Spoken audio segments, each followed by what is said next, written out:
All right, good evening, everyone, and welcome to Custom Cap Collectors, episode 26. And we're very excited, and I think Aaron also, being a Bay Area person, we're very excited to have boutique hat maker Alex, or goes by Grippy as well, but Thrill SF. If you follow that account on Instagram, you'll see the hats that come out from Thrill San Francisco, and so he's going to be our guest today. And we'll jump in here in a second, and we'll talk about the history of how he got started and the ideas behind designs, and we'll get in, one of my favorite topics. We'll talk a little bit about Hat Club Hockey League, which is one of my all-time favorite things. I'm slowly trying to collect those old school hats.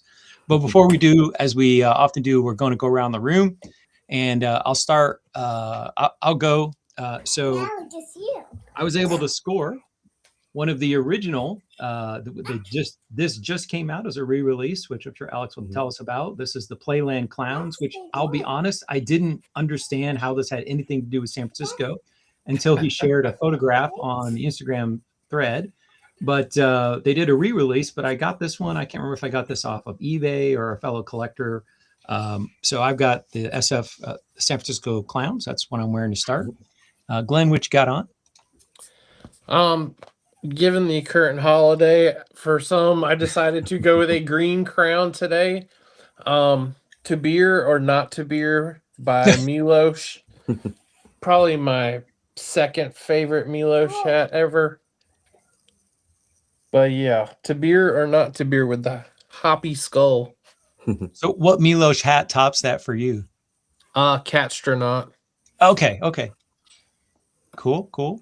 And our guest, tell us, was this the first one? Was this the first? This was the very first one. This was the original Jailbirds, where we still had the San Francisco on here. This is before Thrill was even an idea. This was a concept that my buddy Len came up with. This was released in actually April of 2014, so 12 years ago. It still has all the original funk and stink on it. I've never cleaned it or anything. So, and every time I travel, everywhere in the world, the country, wherever it is, this hat comes with me. And if you follow my Instagram, the SF Grippy, you'll see every single place that this hat has been. And we were talking about this off screen before we went on, but I recently got this one, and it comes with good pickup. Mm-hmm. And we're talking about the price. I don't know if you can read that, but it's $42. Yep. Yeah. So that was funny thing about that hat. I don't know why it has a $42 on it, but that came in a box set. Did you just get that one, or did you get it with the other one as well? Just got this one. I can't remember. Can't remember who I got it from. I actually keep a spreadsheet, so maybe I'll get a chance to pull it up and I can take a look. But which box set was it? It came. It was when we were with Hat Club for 5 years, and we released it as a box set with that and our Turn Back the Clock Jailbirds hat. Okay. And it came with a pin, like a special pin, and a special card that only came with that box set, plus a whole box that we designed with a whole 5-year and the 2 Jailbirds, because the Jailbirds is a hat that started off for Thrill. Yeah. So I do have a box set, but not that. Oh, I have that one too. Beautiful. Mm-hmm. That's a box set we did with Dionic. The second box set we did with him. So that was a cool little concept. We took like a robotic cyborg kind of thought with that one. Yeah, that was fun. Mm-hmm. Aaron, what you got on? I am also wearing the Playland Clowns. Shout out to Uprock for the super fast shipping. Just ordered this on Friday and walked in the door tonight after work, and it was waiting for me. And there's one feature of this that got me super excited as soon as I took it out of the box. That green under, that's such a great touch. I'm so happy to see that. But this recolor is fantastic. I'm really, really happy with this. Oh, thank you. Yeah, we try to do the green under wherever we can. Yeah. Yeah. Oh, man, I was thrilled to see that. I was really, really happy to see that. Well, living up to the name. So I'll confess that I was going back through the slides for for the website, and I noticed that in an early slide there was a reference to a podcast interview. So I listened to that like an hour ago before we went on, and I was like, "Gee, I Mhm. probably should have listened to this a long time ago," but I never really saw it before when I was going through the Instagram. And so one of the things that you talked about in the podcast was the origin of the name. So why don't you, Mhm. if you remember, Yeah. No, I do remember because it was I mean, I forgot what I said then, but really so let's go back a little bit more. So Len and I are Thrill, my buddy Len. I met him through hat groups way back when at that time, which some of them are still around. Not as popular, not as they used to be. Some other ones have taken over, which I'm sure we're all a part of. But this one met him through there, and he just happened to be from San Francisco. And so back in 2012, at the end of 2012, I believe, him and I met up for the opening of the New Era store at the Westfield Mall in San Francisco, which has since closed. It's not there anymore. But when that opened, him and I were the second and third person into that store, and made a couple pickups. From there, we just kept talking, and he had this idea for a hat. It was originally a Clink Room contest or something that he sent it in for. Didn't actually get made, and so we talked, and it's like, we can do this. Making a hat shouldn't be that hard. We knew that Dionic was releasing hats, and there were ways around it back then. New Era's put a lot of restrictions on how to make hats and who can make hats and things like that. But if you pretended you were a softball team or something, you can make a hat with the right stores, right? I don't think you're able to do that anymore, but back then that's the way we did it. And we found that out the hard way because we tried to make a second one, and they started asking for our roster and things. So we were like, all right, there's got to be a better way to do this. So, from there, we were just thinking about, all right, what can we do? And with that, we needed to have a name, and we needed to be able to establish ourselves and, try to be legitimate. So, we were going over a bunch of names. Our original name was Bay Era. We thought, oh, okay, so it's like Bay Area. We're playing off of that. But then you got the New Era with the Era. And it just felt too on the nose, and maybe like we were stealing things. Because as you notice from all of our designs, it's all original designs. There's no trademarks. There's no copyrights, nothing. We design everything. We don't take anything from anybody else.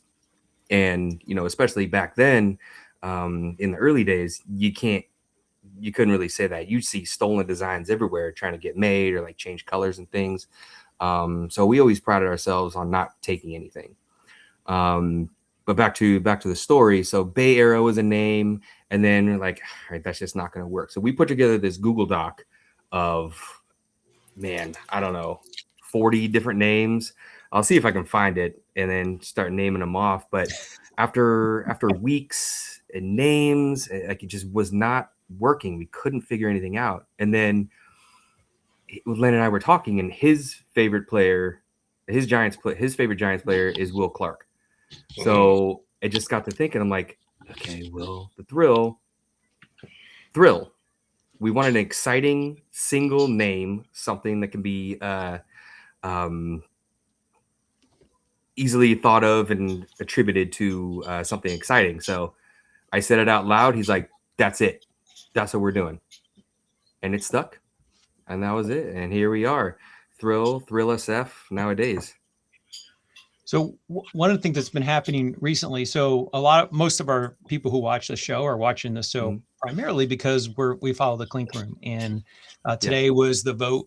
Every Monday there's a vote for the crits, and then Thursday, Friday we find out what hats go up for sale. And so we'll talk about that in the second half. But one of the things that was absolutely mind-blowing to me listening to this podcast interview with you and Lim was you talked about the Clink Room in the past tense. You were like, oh, Clink Room was doing this fun thing where they were putting up these original designs. And so one of the things that clued me in listening to the podcast is like you're kind of emerging in the gap between Clink 1.0 and Clink 2.0. Sadly, he's not here, but Paco is one of our regulars, and he's kind of our de facto historian because he's followed sort of the Clink room and the custom cap scene from way back when. And so he'll be talking about, oh, that was a 1.0 thing. And for those of us like, Glenn and myself, we're like, what is this 1.0? It's like ancient history. But you're talking about, you came in that sort of space when Clink stepped out of doing custom hats and Thrill and Dionic and Milk Toronto. I'm a huge fan of Milk hats. Yeah, those books were it's a shame he shut down, but yeah. Yep. You stepped up and did some of this. So let's take a look at some of your themes. And one of the things that you have on your Instagram, you've got a shot here of sort of the art, the drawing process, the sketching process, talking about the hat you're wearing. And that's cool. I always enjoy hearing about people's process. I'm not a sketcher. I'm a Lego artist. That's my artistic outlet, but it's cool to see that. And then you had another shot here with I'm not an artist as well. I do none of the designs. I collaborate. Len draws everything. We take our ideas together, and I don't know how to draw. You want a stick figure? You got it. But it's all it's me. I do all the talking. I do all like the brand development and business development. You want to call it that, the podcast and everything. That's what I do, part of Thrill, and then help put these things out. Len is always going to be on the back end. You'll never find a podcast or anything with him, but he's my boy. We've been friends now for so many years, and I think we've got a good little team here. So yeah, he was on that podcast though. He didn't talk a lot, but he was on it. So I heard him speak. Look at that. See, I didn't even remember. Both of y'all were in there. He doesn't talk as much, but you're talking to the choir here. So Glenn, but he's the genius with the pen. So Glenn's had a couple hats go to Clink shop. I have my first ever co-credit in the shop right now, and nice. Aaron's done at least two fresh colorways. Is that correct? Mm-hmm. Yeah. So none of us are drawers here, so we understand. And then, of course, you mentioned Dionic, and this is actually one of my favorite Thrill hats is the one you did. His kind of twist on the Alcatraz jailbirds. I love the fact that you've got that island. He drew the island in the background, and you've got the bird there trying to, I guess, do the escape from Alcatraz. That's what I took it to mean. But, yep. That was fun. That was his take on the jailbird, and then we did our take on the Octo, which I thought was a really fun idea. And that was the first box set we did, and we didn't know how it was going to do. Sell two hats in a box for whatever the price was. I don't know, probably way too much, but because even back then, the price point on a box set like that is like there's still sticker shock associated with it. So I can imagine being a little apprehensive about that.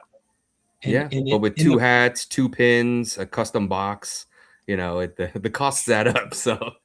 And in the podcast, you were talking about some of the hats at that time were selling out in minutes, which, that was, I guess, the red hot period of cap collecting. It's cooled down. There's still hats that sell out fast, but that's not the norm. That's it's nothing unusual. Like it used to be. Yeah.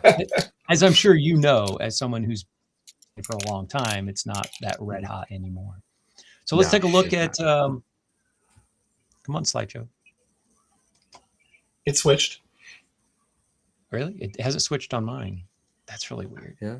Maybe ballers, clams. Food Places Critters. Is that the slide you were trying to show? No, mine still shows. Uh-oh. Well, awesome. It shows nothing now. Right. There he is. He's back. Food Places Critters. Are we on the same slide? Yeah. Cool. Oh. Yes.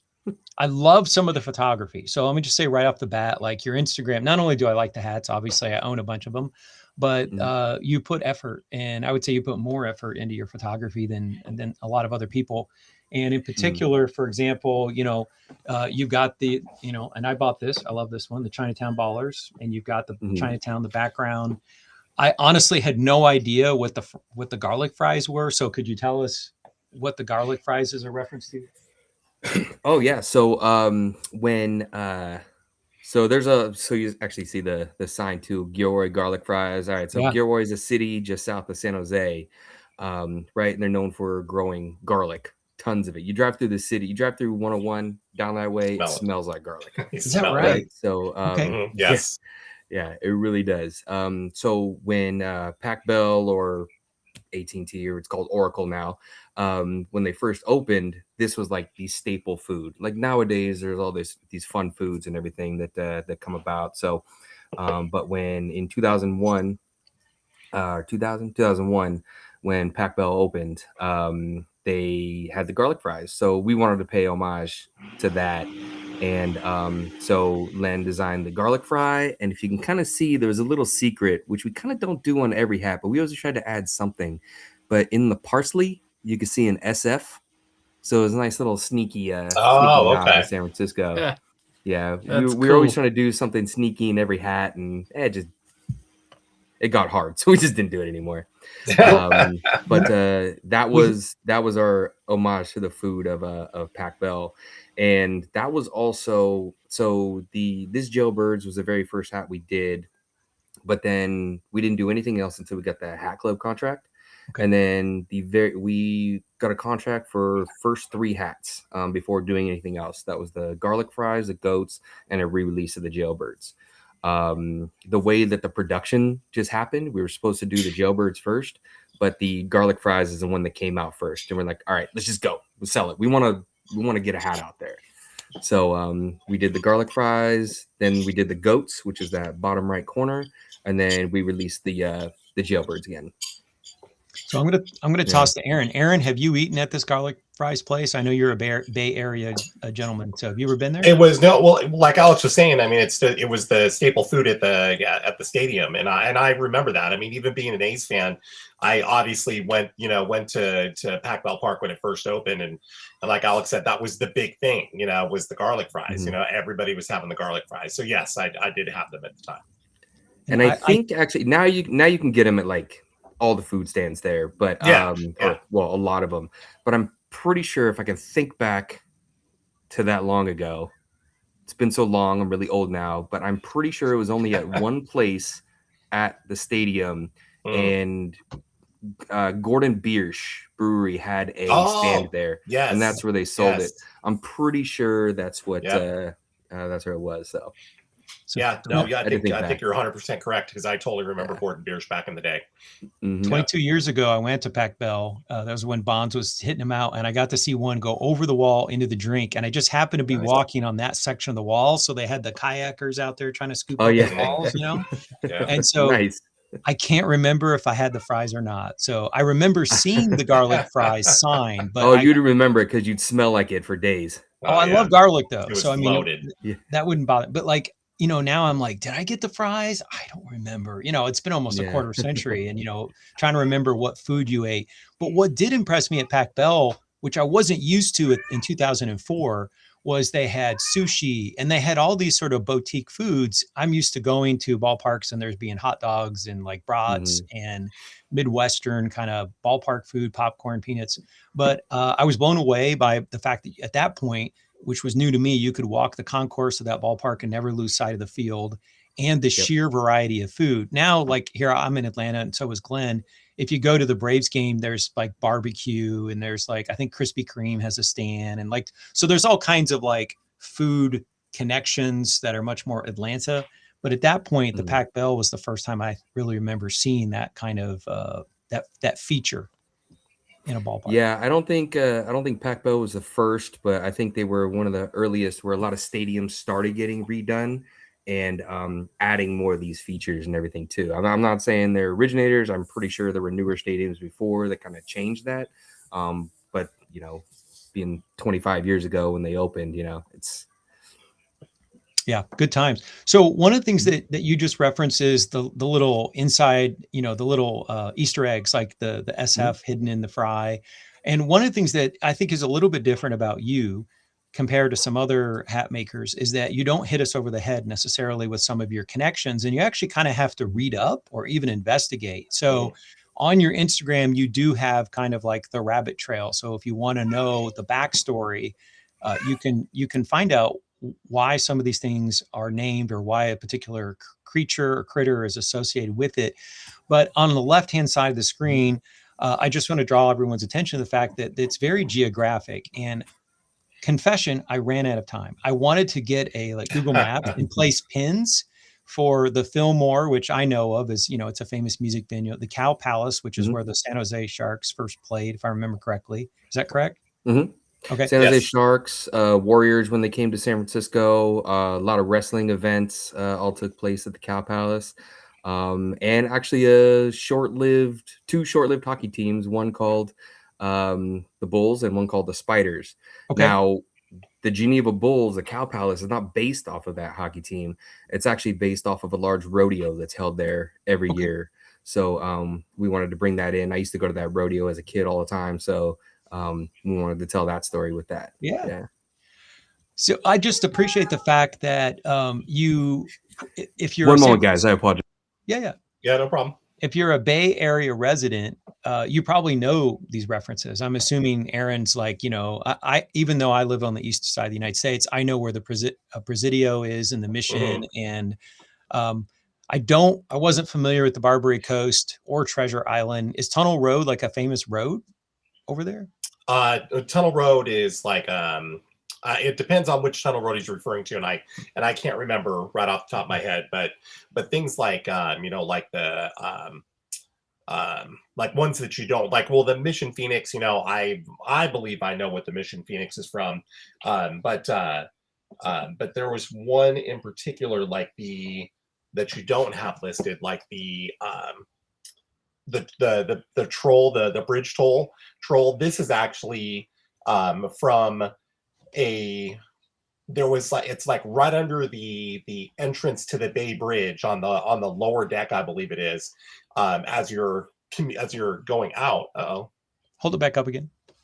Oh, I'm sorry, I didn't realize you put me big Yeah. screen. Sorry. But as you were before they redid the Bay Bridge, there was an entrance to the Bay Bridge to the lower deck going back to the East Bay that had a troll, like somebody I think it was like an original builder on the bridge had put a troll under the bridge on a piece of metal, and I'm pretty sure that's where that came from, if I'm remembering correctly. But things like that, I can definitely that's recall. exactly right. Yeah. Yeah, And okay, when cool. they demolished that bridge and rebuilt the new Eastern Span, they put that troll on the new Eastern Span. Oh, did they really? Oh, that's so cool. I didn't know that. Yeah, so it was a nice little nod to that. Mm. No, I mean, it doesn't look like the troll we did. We want to do something completely different, but yeah, that is the inspiration of that one. And I do have a you question mentioned about Tunnel Road. I can respond to that one. Yeah, Tunnel Road. Yeah, what's the where is that for? This one's fun. So how do I even begin to describe this? All right. So so there is this all started as I'm going to use the word homage a lot because we have a lot of inspiration. We say homages. My dad was a San Francisco garbage man, and way back in the early 1900s, my like great grandfather or something was part of a group of Italians that started a garbage company, which was the San Francisco Scavengers. There were a bunch of little garbage companies around the city, and they've all conglomerated into Recology now, and one large thing. But they were called the San Francisco Scavengers, and we wanted to do like a garbage man logo, but it never really worked that well. So we were trying to think of, okay, so I had a bunch of raccoons jump into my garbage recently. So at that time, so we said, okay, well, why don't we do a raccoon logo? And so we did up a bunch of different, we did like full body ones carrying trash. We did face logos, and we wanted to try something different. So Len put together this logo with a round that says Tunnel Road Scavengers. And so we really liked how that turned out. So we ended up putting it out that way. I realized I didn't describe the Tunnel Road part, which is kind of important. All right. So, so a tunnel road could be described as like a sewer, right? So you see raccoons going in and out of a sewer. It's technically a tunnel road. But also, which brings it in even tighter, is the main headquarters of the San Francisco Dump Recology Station, or what was San Francisco Scavengers, was on Tunnel Avenue, right across 101 from Candlestick Park. And so, so I kind of tied in that Tunnel Road with Tunnel Ave the raccoons traveling a tunnel road, and the garbage company. And so, yeah, it's a lot more than just a logo on a hat, pick some colors and go, Mm, right. Well, we always try to tell a bigger story than that. You've got that personal family connection because of the Yeah. background of your particular family and a geographic place. So you've got like layers of, connection. And it's one thing I appreciate about the thoughtfulness of your collection is that there's stuff that if you don't know anything about San Francisco, there's some beautiful hats. Like I initially got excited about Thrill hats. I've only been to San Fran twice in my life. I just thought some of the hats were gorgeous. San Francisco. What did I say? Yeah, it's not San Fran. San Fran. Don't ever say San Fran. Oh, I'm sorry. Is that a no-no? Okay, noted. I did not know that was that's like a button violation, apparently. Yeah, I'm kidding. But you've got this sort of, these little Easter eggs and these like, sort of hidden things. It adds a kind of layer of interest. So I wanted to ask about one that I own, but I don't understand. And this one was called McLaren Ducks. Now the McLaren that came to my mind is like the auto racing team. Is that a connection or is that totally different? No, there's no connection at all. Yeah, okay. There's a park in San Francisco, John McLaren Park, right near the Sunnydale projects. Okay. Not related, but I don't go over there too much. It's not as bad as it used to be. But there's a giant park, not giant, but another park in the middle of San Francisco, more like the south of the city, and they have these ponds there that just a ton of ducks congregate to. So we wanted to tell that story. It's not things people know about. Maybe even within the city, they don't know that, but they're known for large amounts of ducks congregating to these ponds. So all right, I'll toss it to Aaron. I've been talking a lot and he's our Bay Area resident. So Aaron, you got any specific Bay Area comment or just questions, but No. The one thing that I really wanted to say is that, I think kind of adding on to what you had started to say, Matt, that even as somebody outside of San Francisco, if you had been getting Thrill SF hats when they were first coming out, one of my favorite features of them coming out was the fact that when they were coming through Hat Club, there was a post that had the story and it told you the fable, the myth, whatever it was, or the real thing. And it was something I looked forward to when these hats were coming out, was because I was learning, even being a resident here in the Bay Area, I was still learning, different things about San Francisco, about history,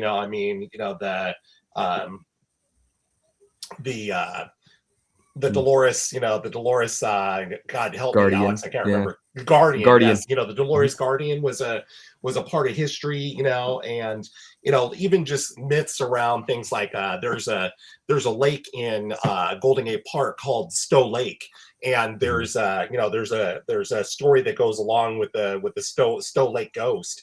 And I'll let Alex, when we get to this, talk about the Easter egg that's in this, because that's one of my favorites. But I think that I think that these hats always told a story.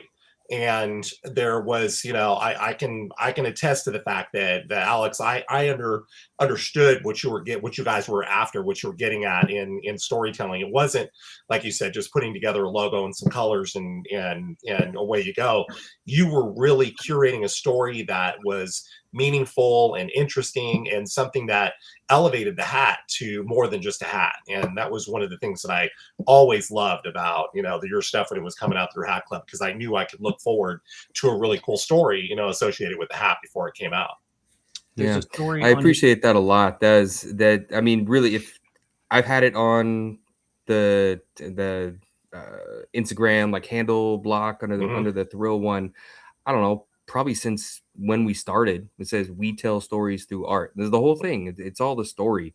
The hat is just the medium for the story. And Yes. We wanted people to understand that, hey, San Francisco is not just this, I don't know, poop-ridden city that people think it is. It really isn't. No, it's not even close. It's just, if you're not from a city, you don't understand that that's normal in every city. I was just in downtown LA this weekend, and I drove through Skid Row. It was very similar to like Tenderloin and 6th Street in San Francisco. It's like that's just the way cities are. So, but if you come to my neighborhood, we don't have any of that, and I'm right in the middle of San Francisco, so it's different. Yeah. Yeah, no, I mean, you guys you definitely accomplished your mission, without a doubt.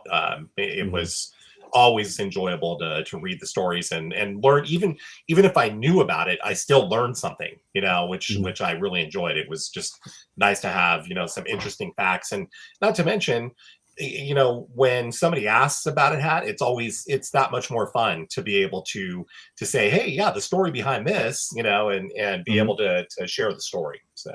Yeah, exactly. Definitely, No, I definitely a great appreciate that feature. a lot. That it really makes me feel good because we put a lot of Oh, time in good, trying to make good, that yeah, happen. Yeah. Well, I told Alex that I am scheduled to come out to Santa Cruz for 3 weeks. I'm teaching this thing to high achieving high school students, and it actually makes me want to go visit some of these places. So I've got some of yeah, these thrill hats, and like if I get the time, if I get to get up to the city, I might do a couple stops and snap a few shots at particular locations. And it's inspired by the hats. I mean, I have some of these hats, and it's kind of cool knowing I'm a huge fan of geography. Alex, you don't know this, but one of my life goals was to visit every county in the United States, and I'm almost 2/3. By the end of this year, I'll be 2/3 of the way done with all of U.S. counties, and so I'm very, very Oh wow. interested in geography. I like seeing America, and now I want to see more of the Bay Area, and specifically look for some of these places. I wanted to ask about the two on the screen. So we got the Clam House. Is that like a famous eatery? Is that, or just one that you personally enjoyed, or? No, I'll tell you a little secret. I've never actually even been there, but I know of it. I don't like seafood that much, Really? so I Okay. don't. Okay. But yeah, there's so that so the Clam House. It's called the Old Clam House, and Okay. it is the oldest restaurant in San Francisco. Oh, okay. So we wanted to tell that story. It's the oldest restaurant. It's moved locations, but it's the oldest restaurant. The oldest restaurant in San Francisco is not moved to location. It's actually called Tadich Grill, and it was started by Croatians years ago in like the 1800s. I actually have a mug from there because my heritage is Croatian. So we were thinking about. I'm trying to blur, trying not to show my background, but I have a mug from Tadich Grill, established in 1849. Cool. But the Clam House is older in that location. So And the goats was I'll probably mispronounce, but Portrero, is that how you pronounce it? It's the hat was Potrero, called Portrero. Is for that a sure. particular yeah, spot? And yeah, it's actually my neighborhood. That's okay. where I live. My grandpa moved here in 1936 or something. My great grandfather bought a house in Potrero Hill in the 30s and moved his family out here to get him out of the war into a safer area. That was the very first goats. Yeah, I love the colors here. The colors actually don't even represent anything other than I like them together. So Mm. I wanted to put those together. But we've since, let me see the back of that one, Aaron. The back, Yeah. Okay. That was a re-release. yeah, So yep. it's one thing, the very first goats, garlic fries, and jailbirds that we released with Hat Club, there was an error on the logo on the back, and it made it like 3 inches big on the back. Oh, It was huge. We're like, wow. what happened? I talked to my contact. I was like, what happened? He's like, I don't know. So we ended up double checking all of our dimensions and everything later Mm. on. So yeah, we made sure not to do anything that crazy again. That's kind of wild. Yeah. But so the goats have to do with my neighborhood, and that grocery, well, it never was a grocery as long as I've been living here. It was in like the 50s and stuff, but it doesn't exist anymore. Someone bought it, turned it into a house. So yeah, All right. that's different now. And I'm a huge hockey fan. So when I got into collecting these customs, way too late to buy any of these, but this just showed up. I think I got this was an eBay deal. So I just got the Minnesota Toast Masters. And according to Nice. the Instagram, the inventor of the toaster was in Minnesota. Is that correct? That's correct. That's From so what we this- know, we were reading about it, and we were reading a bunch of when we were going over all these cities, we were reading so many different stories about everything, and we tried to pick some funky ones that we wanted to do something crazy with. Yeah. And what could we do with a toaster and hockey? And there it is. I love that the toast is popping up out of his head. You know, that's just a Mhm. that's just a fun Mhm. little touch. So, as I said, I'm trying to slowly go back and collect these. And you had one, and I'm spacing on the name. What's the? Remind me what's this one on the left called? Left. That's Cleveland That's right. Watchers. Yeah. The So it was Watchers. Yeah. on a boat, and then you just released the Detroit. Well, overalls. it's more based off of so you can kind of see some light shining behind him. Mhm. Okay. There's no, sorry, not Watchers, Keepers, because it was a play on words as like a goalkeeper, but Okay. then also lighthouse keeper, because this is based off a lighthouse Got out it. of That makes a lot of sense. one of the Great Lakes. So I Yeah. forgot. There's a lighthouse there, and so we wanted to play on the words keeper for both, and then that's kind of why the eyes are yellow too. It's almost like a lighthouse light, and then the shine in the back. And so we've had Leon, and he talked about his experience with Hat Club Hockey League, and we've had some of the other artists. We had Ink Park on, who did some of the designs for Hat Club Hockey League, and one of the things we've heard from everybody is that everybody was kind of disappointed that Hat Club backed away. I guess there was a shortage of hat supplies, and so they had to make choices, and they decided to discontinue. And as you mentioned, there was already a lot of creative work. I know that some of the designs ended up going to Team Collective, and I bought a bunch of the Team Collective hats where they took hats that were intended to go into the Hat Club Hockey League, and they produced them. But two of these have recently come out, and so you now have a relationship with Uprock Shop. If you want to talk about that relationship, we've got time. But also, just tell us about these two recent. You're kind of bringing back some of the creative work that was done quite a while ago, and it's manifested in the last couple of years. If you would say a couple of words about that process. Yeah, a couple words without going too deep. But we did a lot of work on these logos, basically for free-ish, right? Let's put it that way. And we wanted to find a way to get to use these and expand our reach in the stories we could tell, because we do a lot of San Francisco, obviously, and Little Bay Area. You had a Peninsula Garter Snakes on earlier. I saw that. So that's kind of something from my youth. But we wanted to put some of these out, and this Detroit overalls first was one. So we put together a little pack for Cam at Uprock. Cam and then Kyle, who's also part of Uprock, both fans of Thrill from back in the day. And so when it was time to start doing some hats again, we started talking, maybe 2022-ish or something again. After 2021, we really didn't release many hats. Hat Club was doing their thing. Right around that time, they stopped doing all the design collective kind of stuff and moved into the colored underbrim things, which was hotter for them. So I guess I can see why. But we were just kind of like, all right, well, we'll see what we can do. We kind of took some time off and then picked up conversations with Uprock again and said, hey, I think we can do something. We made it work, and now we're releasing a bunch of hats with them, which are great guys, by the way. I mean, check out all their stuff, check out all their hats as well. They do their UR lockup hats. Those are really cool and nice little colorways. So I really appreciate what those guys do.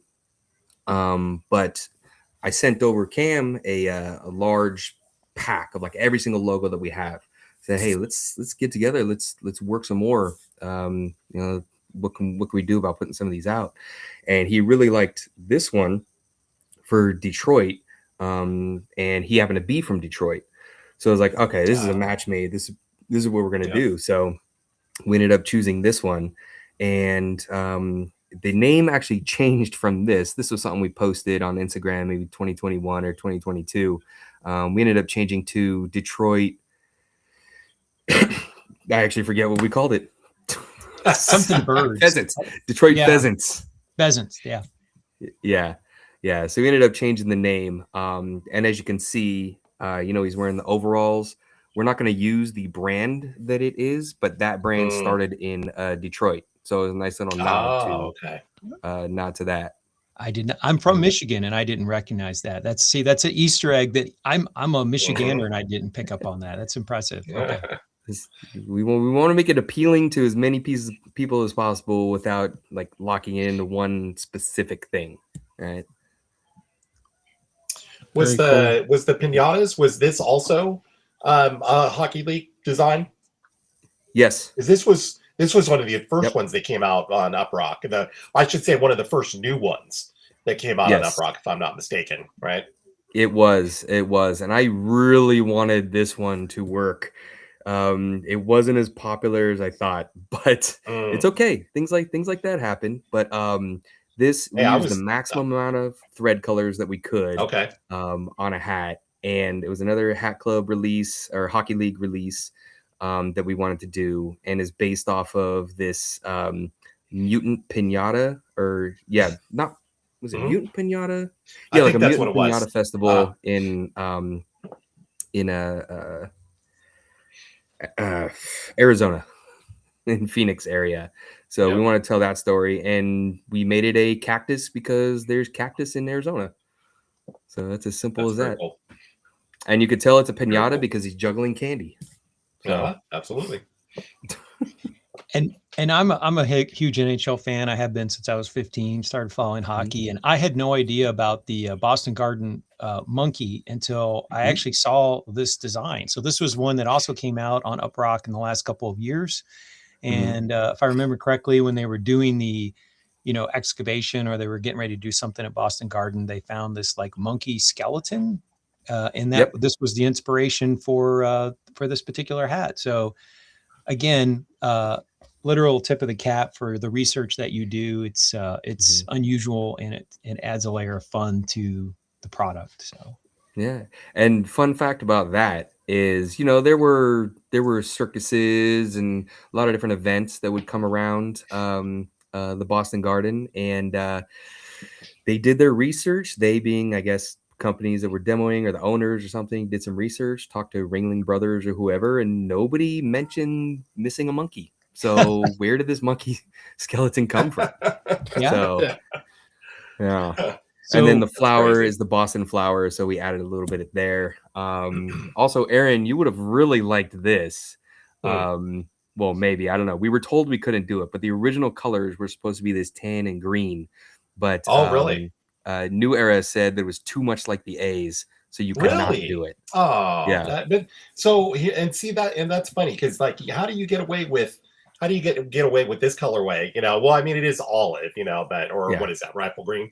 But I mean, it's still green and gold, so. But I can see what you're talking about. This was one of they really started cracking down this last year, is why. Oh, gotcha. Right. Yeah. A lot of licenses and things. Yeah, we've never been turned down by a colorway before. That was the first time. Really? So that's why. Wow. Oh, that's a bummer. That would have been. That's a bummer.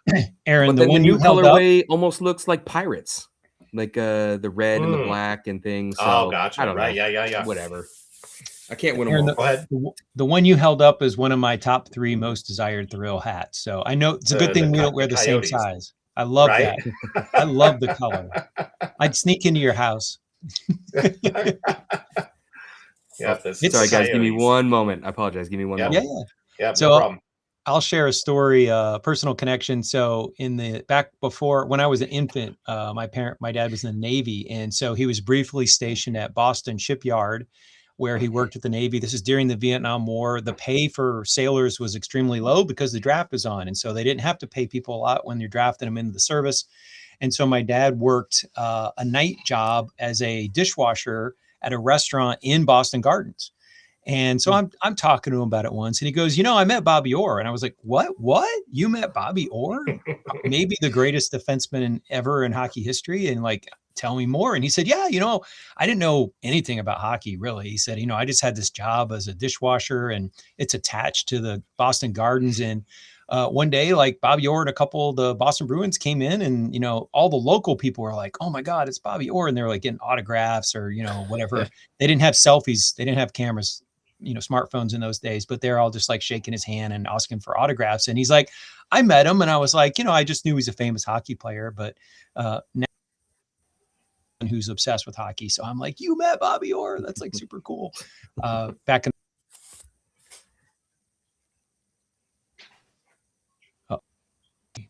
Nope. so froze a little bit there. yeah, I got There the you go. Now pop-up you are. message. So a little bit more about geography. So Aaron just held up this hat here. I'm going to make a personal bid here. I would love for you to make this one, the Fillmore with the sax. It's a gorgeous design. Okay. It's another one that's on my wish list that I keep an eye on eBay in different places if it ever pops up. And the Snow Owls is gorgeous. That's another one that if I could get my hands on. I was able to get this one when you put it up. So Nice. the Leaders, Atlanta Leaders. which I didn't understand was a reference to Martin Luther King until I read the description. And I was like, now I see it. All right. So again, We're always hiding something in there. yeah, you don't hit us over the head with the stuff. I mean, the Fillmore is a saxophone and it's a famous music venue. That one's maybe a little more obvious, but It's also an SF too, if you want to know a little bit more. You're right. You're right. Yeah. Mhm. Look at that. Yeah. And I have it on the script here, but this is my all-time favorite Thrill hat. And I felt very happy to get the reissue of this. So this came Nice. out in 2 colorways recently. So the sort of burgundy and the gold foil look. And again, the story, and I shared it on my Instagram about how this one fire hydrant actually had water when most of the fire hydrants in the Great Earthquake were knocked out because the pipes broke. And that one fire hydrant saved, you know, a section of the city. And when I teach American government, and I do a lot of history. And one of the things I mention about the Great San Francisco earthquake is that the earthquake was obviously destructive, but it was the fire, and the fire was spreading across the city. It was being pushed by the wind. There was no water pressure. And when I tell my students that the way they stopped the fire wasn't with water, it was with dynamite. And they literally blew up an entire row so that the fire would not have stuff to burn. And they had to level people's houses and businesses just to stop the whole city from being consumed. And it created a fire break. Yeah. There's a dynamite company in the Sunset, another district of San Francisco, which we haven't done the hat yet, but I mean, you know, there's plenty of dynamite coming out of the gold rush. Yeah. So I wear hats when I teach. I wore that hat that day. So nice. Good choice. Students are starting to like, why this hat today? Because, you know, I have enough hats for multiple years. And then Aaron's got one of the other color. I think there was a blue colorway version of it too, right? That's it. That's this one. Yeah. That's the it. dark one. Yeah, we one. called it the On Call. And so we re-released it you know, what was it, this year. And you know, I worked with a buddy of mine at the San Francisco Fire Department, and he told me the reason why we did the blue one again is because he told me that in uniform they can wear a blue hat, right? So they can't wear any other color. Typically, the gold is saved for the captains or chiefs. I forgot exactly, but with the blue, they're able to wear with their uniform. So it's funny. He actually reached out to me again today and said, "Hey, can we do that again? I got a lot more people asking me for it." I'm like, "What can we do?" Yeah. So I haven't responded to him yet, but I got to talk to my buddy, see if we're gonna do it again. So. And then one of the other ones that I really like is, you know, Fisherman Wharf. When I went to San Francisco, I was a tourist, right? So I go to Fisherman's Wharf, and I think that's where the Ghirardelli chocolate is. Is that correct? Do I have that? Ghirardelli. Yeah. Ghirardelli. Sorry. Ghirardelli. Yeah. I'm offending all this. I'm offending all the locals. There's things are said a certain way around here, right? And you're Italian, how we so speak. you're probably doubly offended by my slaughtering of that. No, I'm not offended by Italian stuff. That's different. I was from New York, whatever. It's a little different story, but you just say the stuff in San Francisco the right way. That's all. All right, I'll try harder. Try harder. I'm going to go to the next slide, which talks a little bit about one of the things that's interesting is, you know, you have a lot of geographic references, but you don't put any maps on your hat. They're mostly, the story is told most of the time through different creatures, different animals, but the artwork is just gorgeous. I mean, this is an absolutely beautiful hat. And I just, I'm a big fan of color, and I like hats that, feature color. The embroidery on this is just gorgeous. I mean, you've got the far away bird is kind of recessed, and the bird that's close is a little bit thicker and it stands out. And, one of the things that we're seeing, I think that's really maybe an evolution in hats is like thicker embroidery to give it a 3D effect. The one in the lower right of the Geneva Bulls, because I just love the way that red border just stands away from the crown. It's just absolutely gorgeous. And I have a slightly different colorway, but I was able to get my hands on the bison hat, or The bison. yeah. And I prefer the colorway on the screen on the picture more than this, but this is also really, really pretty. The colors work well. The sort of sand green with the sort of brown copperish tones and then the light tan, like it's a really pleasing collection of color choices that you've made. And for me as a collector, I will buy hats just sometimes if the color is just right on, it just makes it impossible for me not to buy.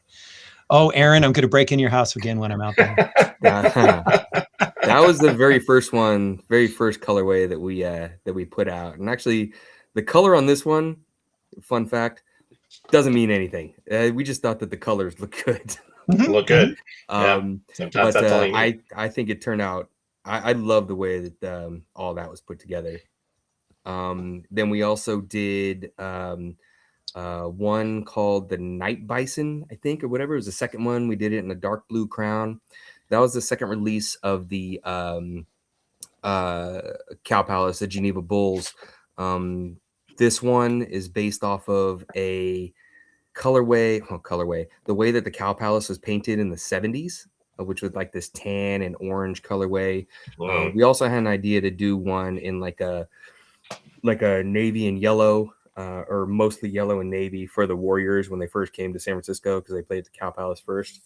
So yeah, we haven't done that one yet, but it's on the list. And then the green bisons that you held up earlier, Matt, that one has a nice little fun story with a couple of tie-ins. So Golden Gate Park houses bisons, right? And the reason for that, I can't remember why, but it's not the only place in the Bay Area or the peninsula that has bison. The bison in Golden Gate Park, at one time, I don't know, early in the 1900s, got sick. Actually, I think in the later 1900s as well, started to get sick, some kind of disease. So they started moving some of them out to a prison that is in San Bruno. So just south of San Francisco, about 15 minutes. Aaron, maybe you know about it. It's actually my hometown. No. San Bruno. Yeah. I'm familiar with San Bruno. Yeah. I had friends that lived in San Bruno. That's actually my hometown. I was born in San Francisco, raised in San Bruno, moved back to San Francisco as soon as I could, right out of college. So, but the bisons that got sick, they were moved out to this prison that's in San Bruno over by Skyline College. And so we called this one the Bisons SB, which stands for Sick Bison, but also for San Bruno. And the colorway is based off of my high school, kind of ish. In San Bruno. I like these little personal touches. Not only are you getting the city geography references in, but you're also putting little bits of your own life. You've got family things. You out there catching the snakes on the peninsula as a kid. I love that stuff. Like it's layers, and there's like the personal layer, there's the regional layer, and then there's the artwork. And so again, I bought this hat not because I knew your personal connection. I just thought it was a gorgeous hat. And so it works at multiple levels. That. Now you know a little bit more into it. Yeah. And we want to welcome Jessie, who is a regular on our show, but she had some delay. So welcome, Jessie. Hi. Hi, Jessie. Nice to meet you. Nice to meet Jessie, you. Matt, if I may, I've got another question I want to throw out there. So when you guys got hooked up with Uprock, and before you started releasing some of the newer stuff, or some of the Hack Club Hockey League stuff that didn't come through, you did a series of reissues of older hats. How did you decide on which ones that you decided to put back out? Because I was super excited to see some of those come back out. Like, Matt had held up the this one. This is one that I had not gotten before, because when it first came out, the contrast stitching on the brim, it just wasn't my style. But when you guys put it back out again, on Uprock, I was like, wow, I really missed the boat on that hat, no pun intended, but it was really,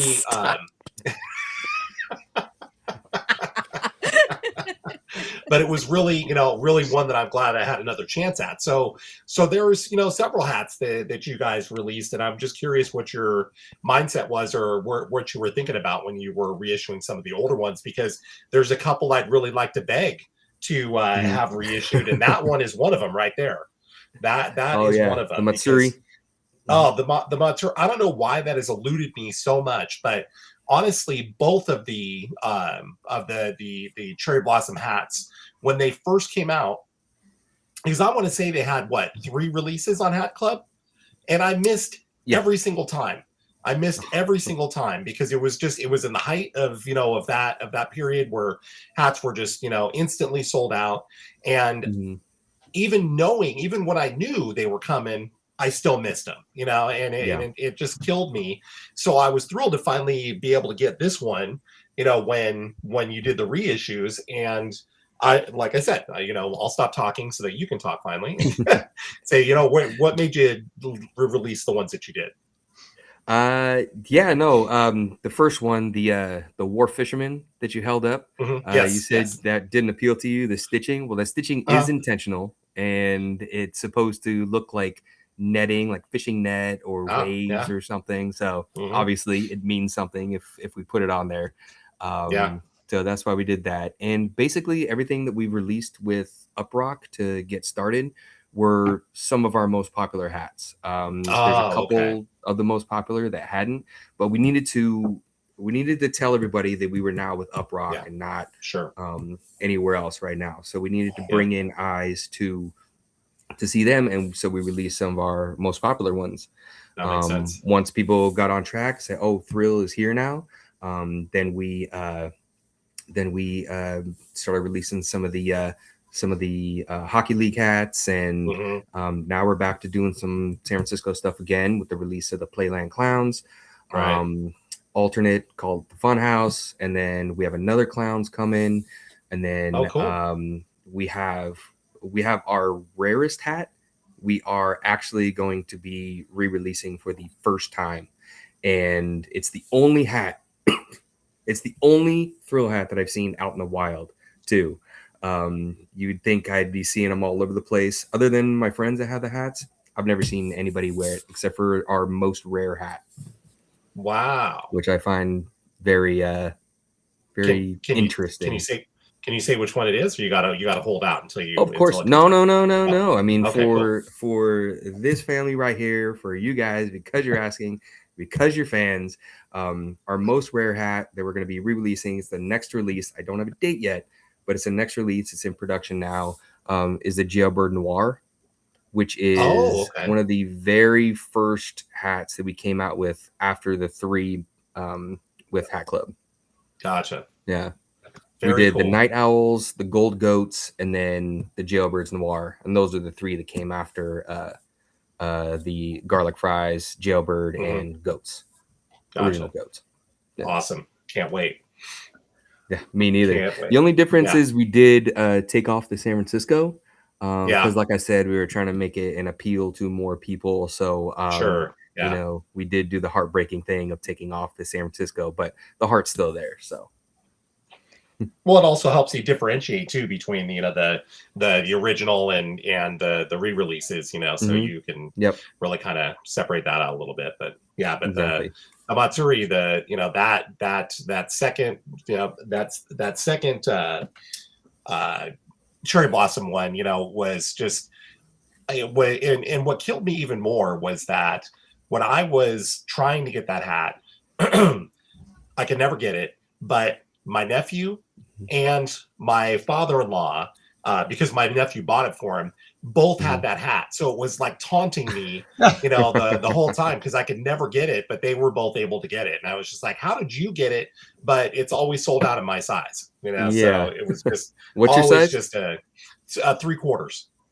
3/4. Okay, it's the second most Yeah. popular size, so that's why. Yeah. So Yeah. it just, it kills me to not have that hat. So I do have the, I know you guys re-released a recolor of it that I can't find right at the moment, but I do have the recolor, but it's just not the same. It's No. So the Navy Matsuri is on your wish list, huh? yes, 100%. That's Okay. that, because then that would give I'm me all gonna do a three. wish list at the end of this talk. You guys are that gonna would be be all great. your wish, and it's gonna help me determine what to do next, Yes. because sometimes That I'm would at a loss. Yeah, because I do, because I have a also lot of the wishes. third one in the series, so I want to make sure yeah. that I can complete the set, of the Perfect. OG colorways. I'm going to pitch you a design right now. So, and you can Okay. do what you want. Now, as I see it, maybe I'm missing it because some of your references are very subtle and I'm not from the area, but I don't see a reference to the Castro. So I'm going to pitch you, famously Harvey Milk had a camera shop. Castro camera? Just an idea? Old school film camera on a cap? I don't know. Maybe. I'll take that in, because we have been trying to put something together for that. We've had multiple ideas given to us, and we just have not done it. So I like that. I'm gay. Nod to something that's not what people know. Yeah, I'm a gay man myself. I mean, you could put a leather bar on and, that's almost hitting the nail on the head. So, you could go a little more subtle and, do something like a camera, a little, if you know the history of Harvey Milk, you're going to get it. And if you don't, then it's just a camera on a cap. Like many of your designs, the design itself can be an attractive thing. If you don't get the illusion, it's there. It's you kind of have to look for it a little bit. So there you go. That's my pitch. Huh. I think I already got something in mind for that. Okay. Oh, very nice. Okay. Hey, I've got one more question too about a hat. I've got one more question about a hat. So the Stowe Lake Ghost. Okay. Yes. I'm not crazy, right? That button is brown, correct? Yes. Yep. Why is it brown? So there is a statue near Stowe Lake that is to this woman. Now, if you don't know the story, it's very similar to the La Llorona story in, I think, Mexican culture, where a lady is tending to her friends or talking, and her kids walk into the lake. Her kids go missing and she can't find them. She kind of goes crazy and she walks into the lake and yells out, my kids, my child, my kids, and walks into the lake and drowns. So there's that story. Now, with that, there is a monument, a statue in the city to her, where the plinth or the base or the plaque on the base is brown.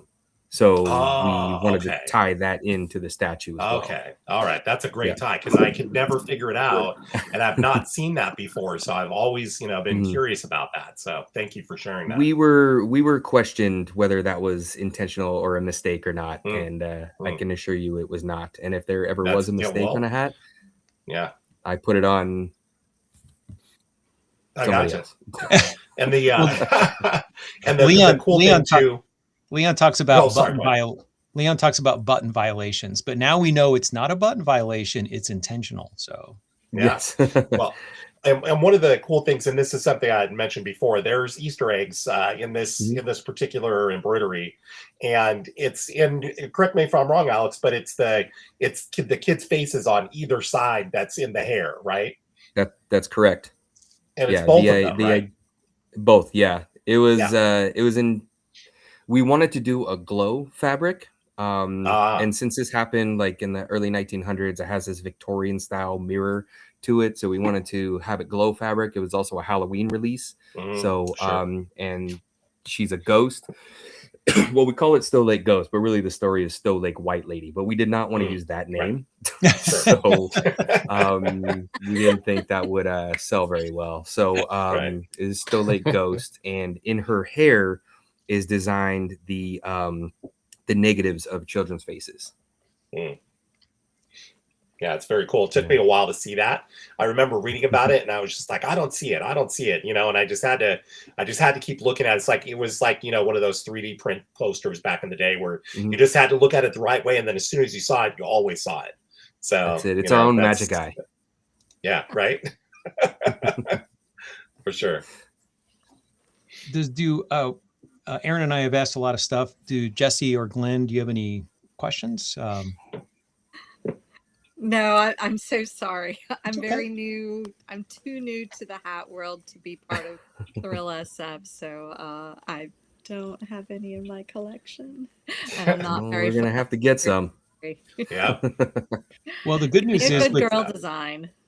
With them bringing some of the old designs back to Uprock, there's a chance for you to get some. I mean, maybe. I have to tell you, Alex, that I was thrilled, and yes, I'm intentionally in that world, but I was thrilled when you posted on your Instagram that you were going to be bringing out. You actually, I think, had you just kind of asked people which of the Sakura designs, would you like to see us bring back, and you made my heart tremble a little bit, because I was like, oh, I thought I completely missed out on all of these old Thrill hats, and I was just going to troll eBay for the next decade, waiting for something to pop up. And I'm like, I could get a new version. I could get a new color.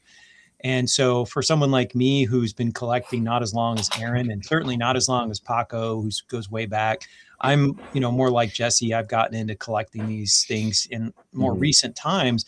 I do appreciate the fact that you're bringing back some of these designs. One last one I want to show off, and this is, if you still talk to Danny Dionic, we'd love to have him come on sometime, but he didn't respond to my message. So, but you did a collab with Danny Dionic. And so it has this kind of electronic packaging on the box. Oh, yeah. And this is kind of beautiful. So I keep this box up on my shelf. And when you open it up, there's two hats. And so first I'll hold up the Dionic. And so Dionic's famous for, of course, for his his octopus motif is a central Dionic design. And so here we have the robot octopus, which is a lot of fun. And it has a special pin. So it's got a little Danny Dionic pin. And so we got the Robo Octopus, and in the back is his back hit, his stylized letter D. And then for the Thrill side, we have, first of all, do the back hit. So there's the SF, ESF. And then we have the bird. And this is actually my favorite part, is the pin. And so you get this little single feather pin, quill pin, just an absolutely beautiful pin. I do also collect some of the pins. A lot of fun. And so I was super thrilled. I ended up seeing this, the complete set available. Someone was selling it on eBay, and I was like, click into cart. Yes, we need this. No, I appreciate that. Yeah, I'm glad you got that, because it is kind of, I forgot how many of those we did, but it was pretty limited. Yeah. And one thing that always gets me, when it went on for sale, they called it a cyber duck. I was like, no, we're literally, I remember that. It's a seagull and it's a cyborg. We called it a seagull. It's not a cyber duck. That's funny. Maybe a little angry. I'll never forget it. There's a lot of things I forget, but that was not a cyber duck. What I remember, about that set when I first received it was, I think that one of them has the satin brim, right? And I think that was like the first satin brim that I'd ever actually had in my hands. Am I correct? Yeah, right. It's Danny. That's Danny. Yeah. Danny likes to use a lot of different fabrics in his creations, and they all mean something, same thing. Why he uses that in his hats. We don't mess with a lot of fabrics too much. But that is a trademark of Danny. So gotcha. Yeah, I appreciate that he does that. It's really cool. And I personally like bright colors, and I know lots of hat collectors don't. I mean, this was it's a running joke on our show that Aaron is afraid of hats that if you touched with Cheeto fingers, like this is a very sort of pale yellow, bright yellow tone. And Mhm. I don't know if it's because I'm a gay man, but I'm not afraid to wear color. So this collector, I like the hats. I like the red hats and Yeah. the orange hats and the yellow hats. And I like having some of this stuff. So I have yet to actually wear this hat in public. So I've been kind of keeping this one tucked away in safekeeping.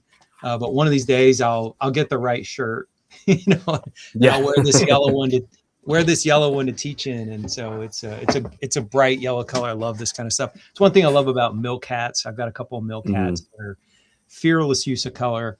That's a big thing for me. It's one reason I love the parrot hat that's over there. I love that blue tone, sky blue, and then you use the brilliant colors for the parrot. So Yeah, we don't do a lot of bright colors. We use more earthy tones. That's kind of lens signature as well, and I like that too because it's stuff I could wear every day. True.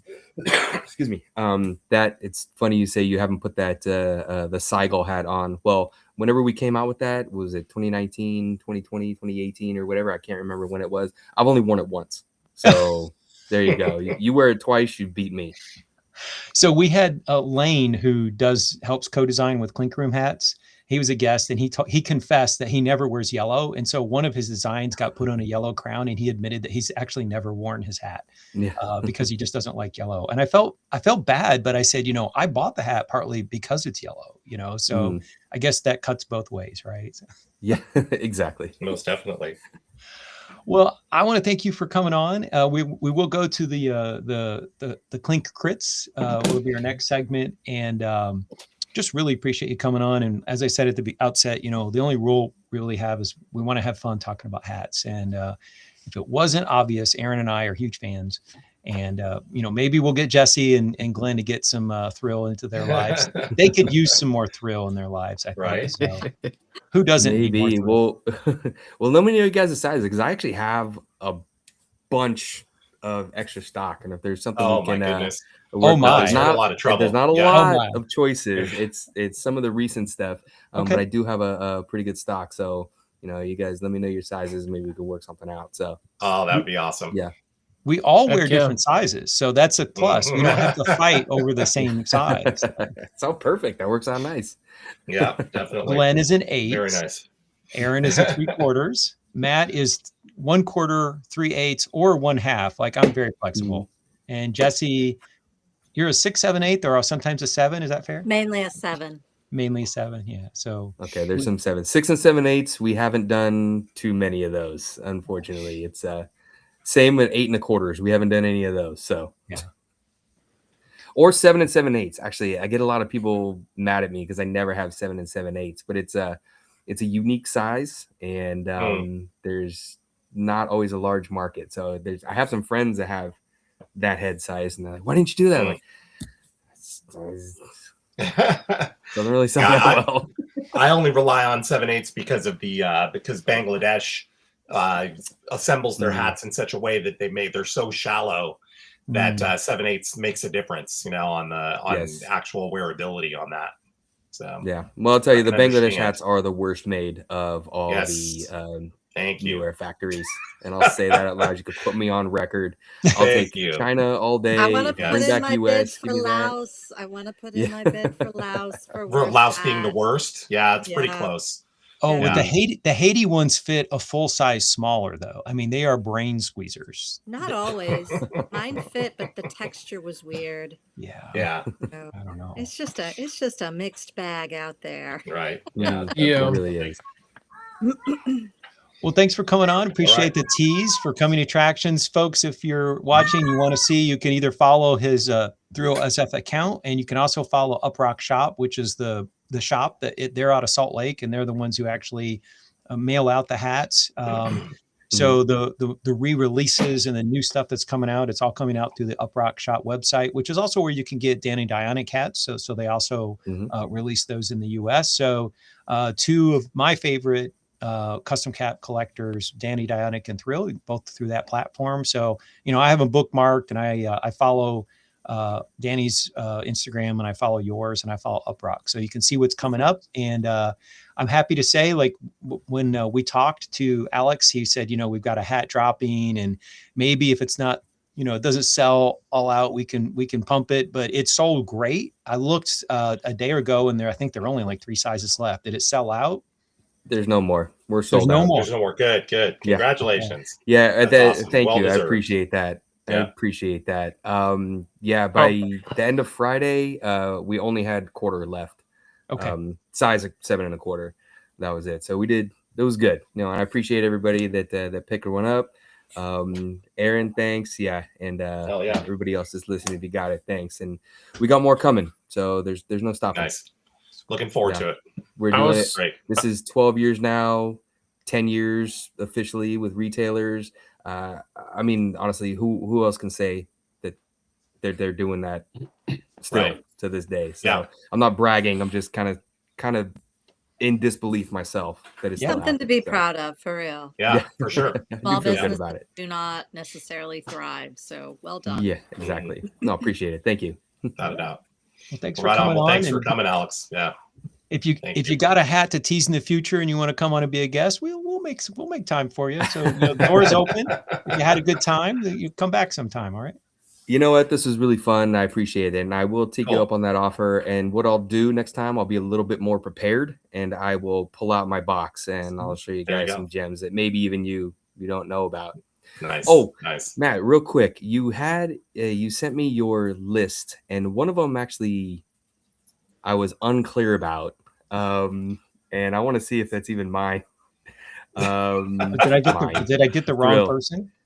Well, no, you got it called as Thrill SF Fighter Pilot. And I don't know what that is. It's a Dionic, and I know. No, I know what got you're it, talking about now. I got it confused. Yeah. Because I pulled it out, Oh, and I'm okay. like, "That's a Danny hat. That's not a Oh Thrill yeah, hat." no, that's Yeah, definitely right. that's a Brooklyn bomber or bombers of some sort. Yeah, Yeah, Mhm. yeah, and so I had it mislabeled my spreadsheet yeah. because I went to pull out my Thrill hats, and I'm like, "That's actually not a Thrill hat." And speaking of And I was that, like, did I do one? I don't even remember. Oh yeah, the pinstripes. just take the credit. You'd be like, "Yes, it was Right. great." Well, there's actually, I'll leave you guys with one other fun fact because we Okay. have so many. I don't know if it's fun, but we have so many ideas for designs and what we come up with. There are 3 topics that we will never do or don't promote or don't put in our hats or even in the images people send us, because I've had to say, hey, I don't want to share that. Okay. But we don't do anything with war, guns, or drugs. Okay. Those are just 3 topics we will not touch. So, if you ever have ideas, make sure it doesn't have war, guns, or drugs as a as a backstory. You and Very cool. Lego. Lego doesn't do war, drugs, or religion. So those are the 3 no-goes. Oh, I'm a really? Lego collector. Yeah, they won't do Oh, I didn't know anything that. that's related to those unless it's a space war, and then it's okay. Yeah. Right. No, good to know. Very cool. Yeah, I've got a few Lego that I just haven't put together yet. They're just sitting in my closet. Oh well, And I just got to find the time to put some together. I Right. got that Game Boy. I got a Mario Yoshi thing. Okay. I got a Ford Bronco. I've got Koenigsegg. I like the cars. Excuse me. Yeah. Typically do those. my husband practically cool. begged me to get him the Atari set, and he begged twice, and so I bought it for him a year ago, last Christmas. So it's been like Mhm. 15 months, and he got to bag 1, and he's never gotten the bag 2. And there's like 30 bags in the set. And I'm like, "Do you want me just to build it for you?" He's like, "No, I'm going to get to it." I'm like, "Mm-hmm." Oh, sure. Yeah. 1.5 years, 2 years later. You need to set up Lego date night. True. Bottle of your favorite beverage, some little snackies, put on some Sure. music. It's Lego assembly night. I'll just start building next to him on the table, make him feel guilty, Yep. do a little side eye, like, you got a set right over there. helps a lot. Sorry, my dog was itching to go pee. So. Yeah, you're fine. All right. All right. Well, I appreciate it, everybody. Thank you so much. It was nice to see you all. I look forward to checking this out. And do you do clips or anything? Is there anything I can share? Or I'll just say, hey guys, check this out. You're welcome to if you want to clip anything from the show. I am the least technologically advanced person in the world. So like, I'm not good at doing this kind of stuff. if you know somebody who wants to voluntarily clip it, I give permission if they want. If you you want to clip it, or you know somebody Perfect. that's good at that, I don't know what I'm doing, so run with that if you wish to. So Will do. Well, all right. Appreciate it, guys. Thank you, guys and gals, everybody. Check me out at Thrill SF on Instagram, and my personal is SF Grippy. I show off all my other hats, not just the Thrill stuff. So appreciate that. Thank you. all right. Oh, and Right on. thrillsf.com. That's where you can find all our hats for sale. We're sold out of everything right now, but Right. if you go there, you can find links to the hats. Nice. Right on, Alex. All right. Thank you. Take it easy. Bye. This is the point in the show where you can show off something you got in the mail. Well, I feel think, like I'm not going to show anything off, so I'm going to pass. But anybody else want I to? think, yeah. I mean, you and I have been showing hats this whole time, Yeah. so Yeah. Let's leave it to Jesse and Glenn to. Come on, Get Jesse, going. what you got? What you got? So I did the personal shopping with Taylor the other weekend, and I got what is it, Clinker Inkers. I Mhm. have the So OG good. that I got from one of those Adam Ooh. trades. So when this one came out, I was like, well, I've got the OG, but people said it looked really good. And I'm like, okay, well, I do like the design and it is Mm. nice. And I'm not a camo person, but that is really kind of It's cool, a huh? detail. It's very pretty. I'm surprised. I'm surprised with how much I like it. Can you hold up the original for comparison? Because I've never seen the original in anybody's hand before, so it's just kind of interesting to see them. Yeah, okay. Yeah, the color contrast on the new version is much cleaner. But I like the red against the blue where it says Yeah. mom. I Mhm. think I like the right-hand side better Yeah, on the it's- original, but I like the left-hand side better on the new one. Interesting. Cool. And then Oh, you got more? Okay. What? I mean, I can stop. I don't have it. No. Doesn't have- Welcome to the Jesse Show. Oh, right. No, you're fine. So I got the Snow snow monkeys. The snow So, monkeys. Yeah, that's one of those things that's been on my list of I hope it shows up as a fresh colorway someday, and it kind of did. So Oh, that worked yeah. out nice for you, huh? Yeah. It's So, funny because I also picked that up when I did my Taylor personal shopping. So they must have had like one or two in a couple of sizes because I think mine's like a 1/4. So I guess they had a smattering of snow monkeys. well, they had a size 7. So Yeah, cool. and then I got voila, this one. There you go. Oh, look at that brim. Yeah. So I had something with like a little tropical floral visor, and so when that came out, I was like, oh, I have something like, but it's different. It's different from the one that I have. Okay. So yeah, this one turned out really fun. I'm glad I picked it up. So, and I think this one's Bangladesh, but I don't. It think is. badly. Yeah, it is bang. I like where the pink flowers are situated on the brim. I think it's a Yeah. awesome placement for the decorative. Like it sort of right there in the center, and then you've got the colors off to each side. It's Yeah. really beautiful brim. And I mean, Jesse got super lucky, with the flowers front, right in the center of the brim like that, because mine's completely different.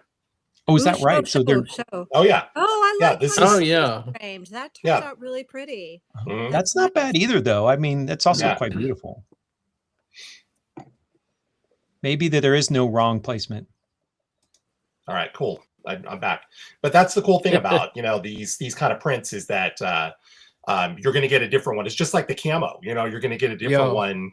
With every cut because they're they're cutting from a strip of cloth. So turned out pretty good.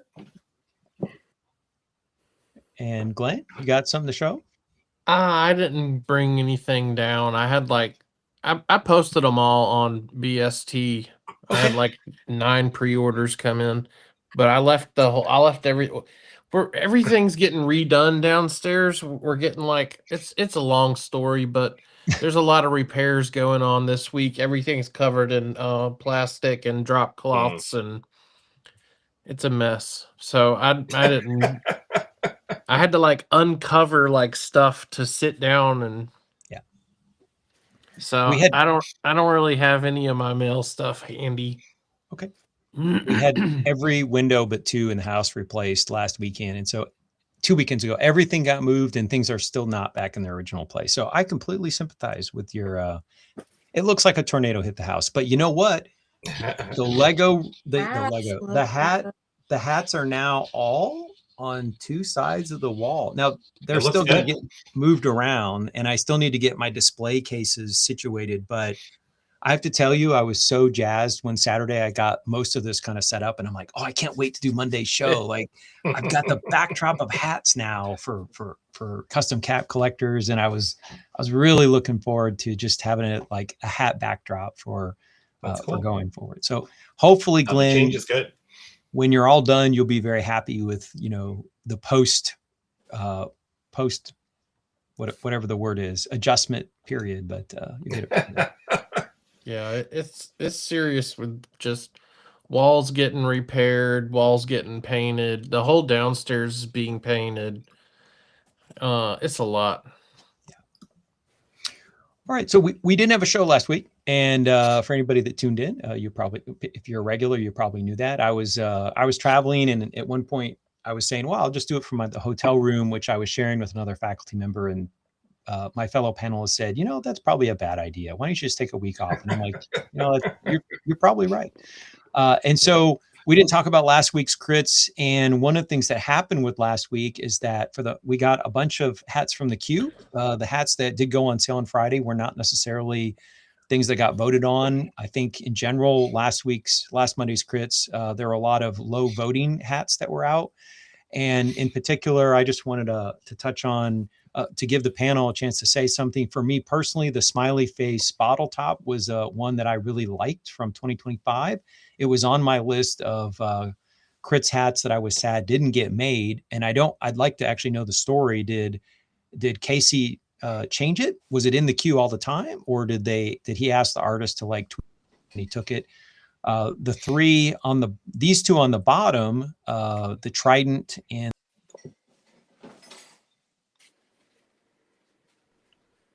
There you go. You're back.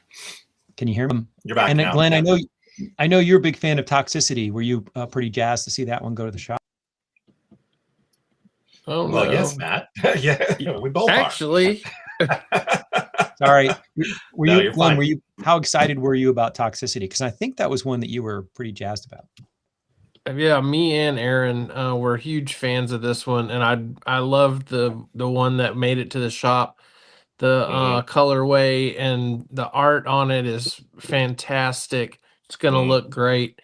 And I was telling everybody in the group chat that it's a beautiful canvas for future fresh colorways too. Yeah, that one's a winner. I'm really Jesse, excited Aaron, for any that. of these really get you excited? Were you like, oh yeah? Toxicity, I like the for sure. Toxicity for sure. That's Okay. fun. And then I like the one with the trident and the skeletal mermaids. What is that one called? I can't remember. I forget. But I like that one. I like how that turned out. That's they had those 2 guys. I think it was the 2 of them together. It's Yes. Levi and Wes. Is it Junker or is it Wes? well, it's same. Oh, it's the same person, right? Same person. Same person. So yeah, I think that's both of them together. And they had a different version of a mermaid with a diver skeleton, spinal, vertebral column. Oh, that's right. Sort of. But I like how this one turned out. This is really good. Yeah. The lines are really cool. It's just it's neat. It's spooky. This is good. While I have skull fatigue, I'm almost certainly going to pre-order this one. I like the sort of classical allusion to like the sirens and the mermaids, and I love that stuff. So my only concern is that the version that went to the shop has even more detail than the version that was up for crits. And I'm like, I hope that stitches well, but I'm assuming that these are Casey tweaks, and I trust Casey to know what will stitch and what will not. But I did kind of went, ooh, that's a lot of very thin lines, but we'll see. I think the big structures are going to be really nice and obvious. Like from 10 feet away, you're going to know two skeletal mermaids and a trident. Like, I think you're gonna know what you're looking at. You said the same thing for this hat, Matt, and it turned out fine. You know, That it's like one, make them big. They're it's oh, that's so pretty. That one it's turned Yeah, out you, really nice. this I'm one turned out 50-50. great. There's a couple hats I was worried would stitch poorly, and they did stitch poorly. And there's some hats I worried that stitched great. So, Well, you know, this is definitely not one that's stitched poorly. Yeah, it's that's moved beautiful. it's moved onto I my would want list. It's I moved would on my definitely not worry about that design that you're referring to. I really think that, you know, I think, you know, with the skeletal faces, you know, we know from Casey's, and we even Mike, you know, talked about it one time about how he used Catacombs as a model for knowing what size skull is going to fit, you know, on the hat and embroider well. So I have complete faith that this, what is it, the Deep is going to embroider just fine. Well, it's certainly if Casey was the one doing tweaks, I trust his judgment. I trust his experience. But I thought this was a tremendous class. I want 5 of the 6 of them. which one is the one you do not have in your bio? I'm just curious, like which one didn't make your cut? The one you like the most? The bottle cap? Yeah. What it's going to be, it's going to embroidery so well. You're going to read that from 15 feet away. You know, like I like ones like, and it also reminds me of the comic book and the movie, The Watchmen, because there's a button with a smiley face. Right. And Yeah. I'm not sure that that's what the creator was trying to do, but it certainly Right. makes me think of that. And I'm a big fan of The Watchmen. So it has, I'm not much of a drinker, but I just like the classic smiley face. It feels very 1970s to me. You saw the smiley face all over the place in the 70s. And I was a little kid back in that decade. So it also taps into a bit of childhood nostalgia, The Watchmen, and just bottle caps were just omnipresent. As a kid, you'd see them all over the place. So, you know, nowadays, thankfully to recycling, they don't litter like they used to, but people used to just throw their bottle caps everywhere. You just see them. So it's an artifact of my infancy, I guess. All right, everybody ready to go to crits? Let's do it. We're all over the place this week, gentlemen, ladies and gentlemen. One last thing. So we had a shock drop and, it's a chief. And it sold out again, super fast. I like the colors, but I already have this in 2 colorways, and I put it in my cart. And then I said, you know, I should probably save that money for something new. So, anybody else grab it? I wish I was as smart as you, Matt, because I do not have that level of control. Because I looked at it and I said to myself, you know, I probably shouldn't spend the money since I'm going to the grand opening, and then I bought it. Well. Let me tell you about the 7 hats I just bought off Eric Sear on Buy Sell Trade. And you won't compliment my self-control when you hear that. All right. Pardon me as I get resituated with my light here. Sorry. And there were 2 hats that we pretty much all liked. And so we'll jump in with this one. So Trash Fire, Aaron, Glenn, Jesse, we were unanimous. Every single one of us liked it. It voted well. It was over 41%. I'm assuming, crossing my fingers, this is going to the shop. I've talked a lot. Jesse, Glenn, what'd you like about it? I like Go a ahead, good Jesse. rackety coon. It's cute. It's funny. Obviously, raccoons are going to be watchers of a dumpster fire. So yeah, it's perfect. Did the raccoon set it? You know, or just happened upon it. But the cool customer for sure. Yeah, it's fun. I'm glad. Well, I don't know for sure, but I would like to think it went through. I'm still waiting to hear from 14 about it. Yeah, he's probably asleep because he's 5 hours ahead of us. So Yeah. if he answers you right now, you should say go back to bed. Let me check that just to make sure. No response yet. But I really hope so, because it's a super cool little fun design. I'll tell you what, you know, I mean, his Neil stuff is just, it's automatic for me now. You know, now that I've got 3 in hand and they all embroidered amazingly, I'm just, it's automatic. I can't wait to see Inner Peace. I have that one Yes, pre-ordered. Inner Peace is going to be fantastic. Yeah, I cannot wait to see that. I'm with you. All right, And- Aaron, Go ahead.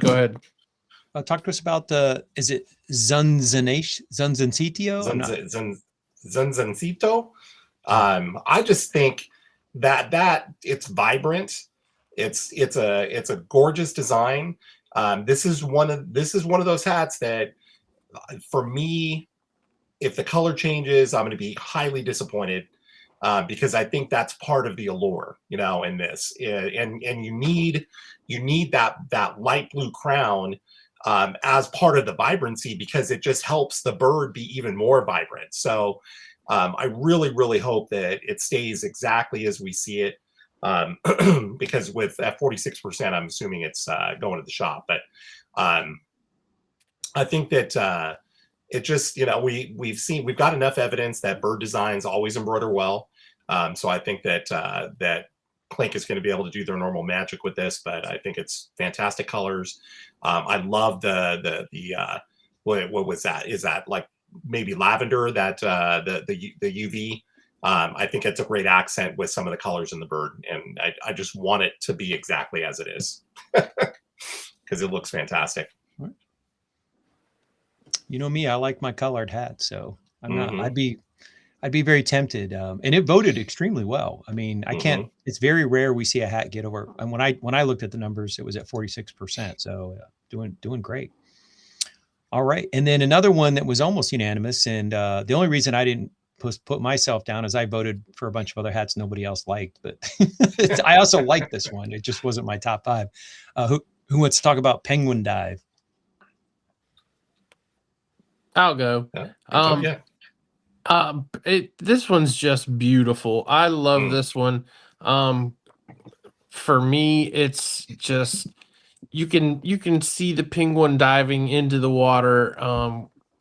The motion's amazing. The coloration's gorgeous. I really hope this one goes through. It definitely deserves it. Does Ryan so there's somebody else that has a penguin, or it's past tense, it's a couple years old. Is Ryan the one who did the other penguin hat? Is that his? Oh no. I can't remember. I don't remember the other penguin hat. Chat, does anybody know? I remember it. I'm gonna find it. Yeah, but this version, this penguin dive, the motion is captured so well, and I really think it's a lot of fun. And again, this is another one that I want to see it make it to. If it makes it to the shop, I want to see it make it as is. I don't want to see any changes in the color. Yeah, I want to see it. I want to see it just like it is. Yeah, I'm with you 100%. Boy, The other one was Ice Flow. Casey on Friday.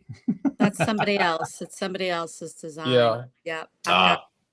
Oh, that's right. I do remember that one. Okay, I do remember that. But this one's a really nice one. I like. I Ice have Flow. ice. Okay. It's upside down. That's wild. I guess your camera's. Let me flip your camera. There we go. Okay, now we can read it. Cool. Yeah. Clinker That's a Studio cool Crew. design. I swear they used to have a different name, but sometimes I make up stories. No, things change. Things change on the website often that we don't notice. So I think you're 100% right. In the world, that is a goose. Why is the goose underwater? Goose. Terror goose. Goose are terrorists. This is the Wisconsin Sky Carp is the minor league baseball team. Just the surface of the I'm not saying these are the same designs, because they're not, but one of the things that it reminded me of is this breaking of the surface of the water. Yeah, and we've got the bubbles, and so it kind of is in the same family as this Klink hat. So this Klink submission. So we see kind of the ice flows, and up here we see the breaking of the water. And being from we've got Canadian geese right on the little lake behind our house. So I picked this one up just because I thought it was a cool design. But I like this design. Yeah. And the colors are just beautiful, and the way it's a nice design and really beautifully colored. Good choice. All right. I did vote for it on the crits. I just didn't vote for it in the photos. I was a little disappointed that that Penguin Dive didn't do better in the voting. Oh, I did vote for it in the photos. Look at that. I may have messed up, so it's possible. No, I hope Okay. so. No. My short-term. Oh, I thought you memory meant about the vote. Gone completely. Do not rely on my short-term memory for anything. Oh, it's end of the semester chaos at my house. So if I made a mistake in the slides, I just blame it on the fog brain. But so on the one hand, I was very happy to see this come back up for a vote. This was one of the designs from 2025 that I was really sad didn't do better, and so I was really very happy to see it back in crits. And then I saw the numbers, and I was very sad again. Because I don't think this is getting made, but I like it. I like this hat. So Levi and Creature, if you ever see this, like, I love your work. I'm sorry I didn't vote better. I don't know. Like, this is the second shot. I do appreciate that. It does seem like in the last couple of weeks, Casey's brought back some old designs, including I'm gonna throw to myself Hothead on the right, which seems to have voted pretty well. And I think Glenn has some news. Is that correct? Oh yeah, Zach said he got a contract for that one. We'll see it Friday. Nice. Oh, that's awesome. Yeah, he said it only took about 13 times, but it's in there now. Sometimes you just got to go with the flow. What's this? Now- Man told me it makes a Z letter form. Let me go back. Oh yeah, Flannies. I Oh, guess. okay. Wow, Okay. I would I can not kind have. of see it. I would not have seen that if nobody had told me. Like, that's Yeah. Right. Oh, that's cool. All right. Is that the name of the bird then? The Sunzito. Zoom. I'm guessing. Yeah, I'm guessing. All right. And then Aaron and Glenn, what'd you like about Savage Kong? Well, what's not to like? I mean, it's a big, bold logo. It says Clink. I mean, it's good color scheme. I think, I think it's just one of those things that just that kind of logo that's just big and in your face. That I love those. So this was an automatic vote for me, without a doubt, and it will also be an auto buy if it makes it. Glenn, what did you like about this? It's a different Kong. It's a really cool Kong. I said today. I said today that it reminds me of like 90s creature feature gorilla themed horror film. So I like that aspect of it. It's a Kong, but it's not the everyday normal type of Kong. There we go. Yeah, 14.8 hands down. Pre-order or you're gonna miss out, because when they come out, you saw that with Stealth, you saw that with a couple of his. They're just phenomenal when they come out. Mhm. Yep. This is gonna stitch fantastic. Oh yeah, absolutely. It's like two colors. I really want Casey, don't make the brim a different color. Like, this needs to be Yes, all black. please. Yeah, Because absolutely. This is mono black. gotta stay Mono mono black. Yeah. This needs to come out of the darkness, and we just see the scary fangs and the eyes, and it's scary. It's kind of a spooky hat, right? I mean, it's like slightly terrifying. So, Can I it's ask good you stuff. guys I a like it. question? yes, No gray under. Yeah, it's gotta If they stay. took out the Clink, and if it was just the Kong, would you still like it? yes. Would you like I it would. as well, more or less? I think I would like it Hi, more. doctor. More or less? Right, More yeah. or less? One or two. For me, I think I would like it a little bit less, but not enough to put me off of the hat. I would still buy it, but I really like what that adds, because it gives more to the facial structure a little bit.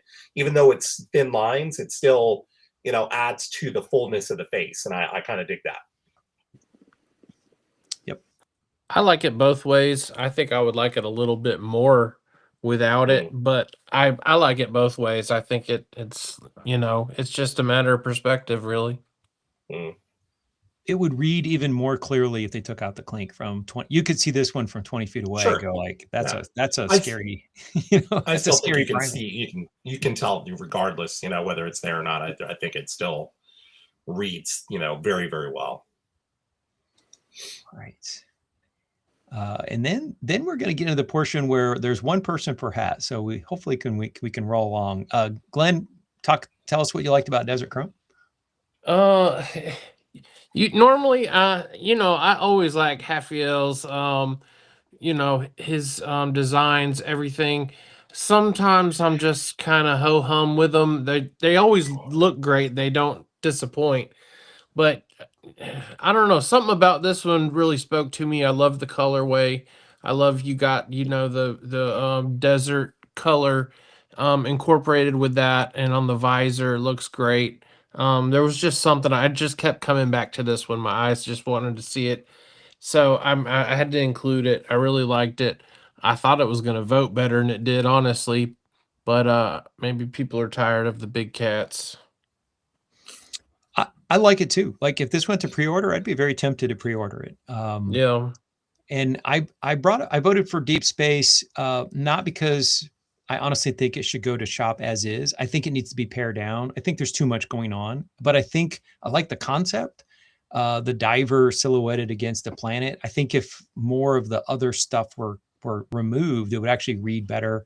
And so I voted for this because I wanted to get a revision from Seamus. I think there's something here, but as it is now, there's kind of too much, I think, going on, and maybe this is a less is more kind of thing. So Seamus tends to be pretty persistent, so I'm hoping that means he doesn't give up, and he'll maybe tone it down and refine it.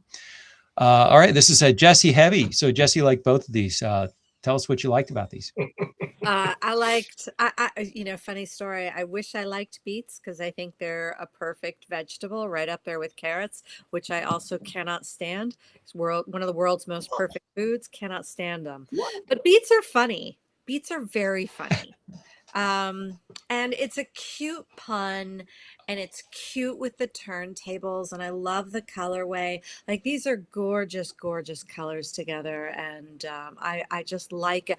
I've seen that show up in I've seen it on Instagram.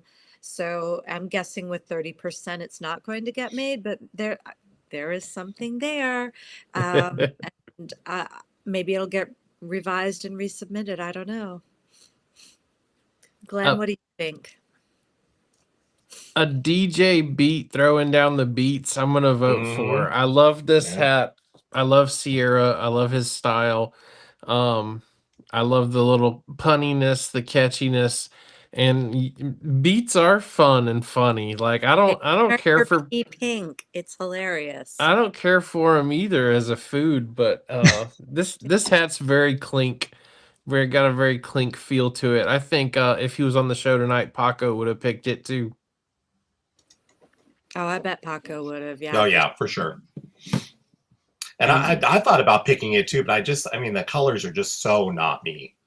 I think you could pull it off, Aaron. Yeah, if you can wear that, ube, you can wear that.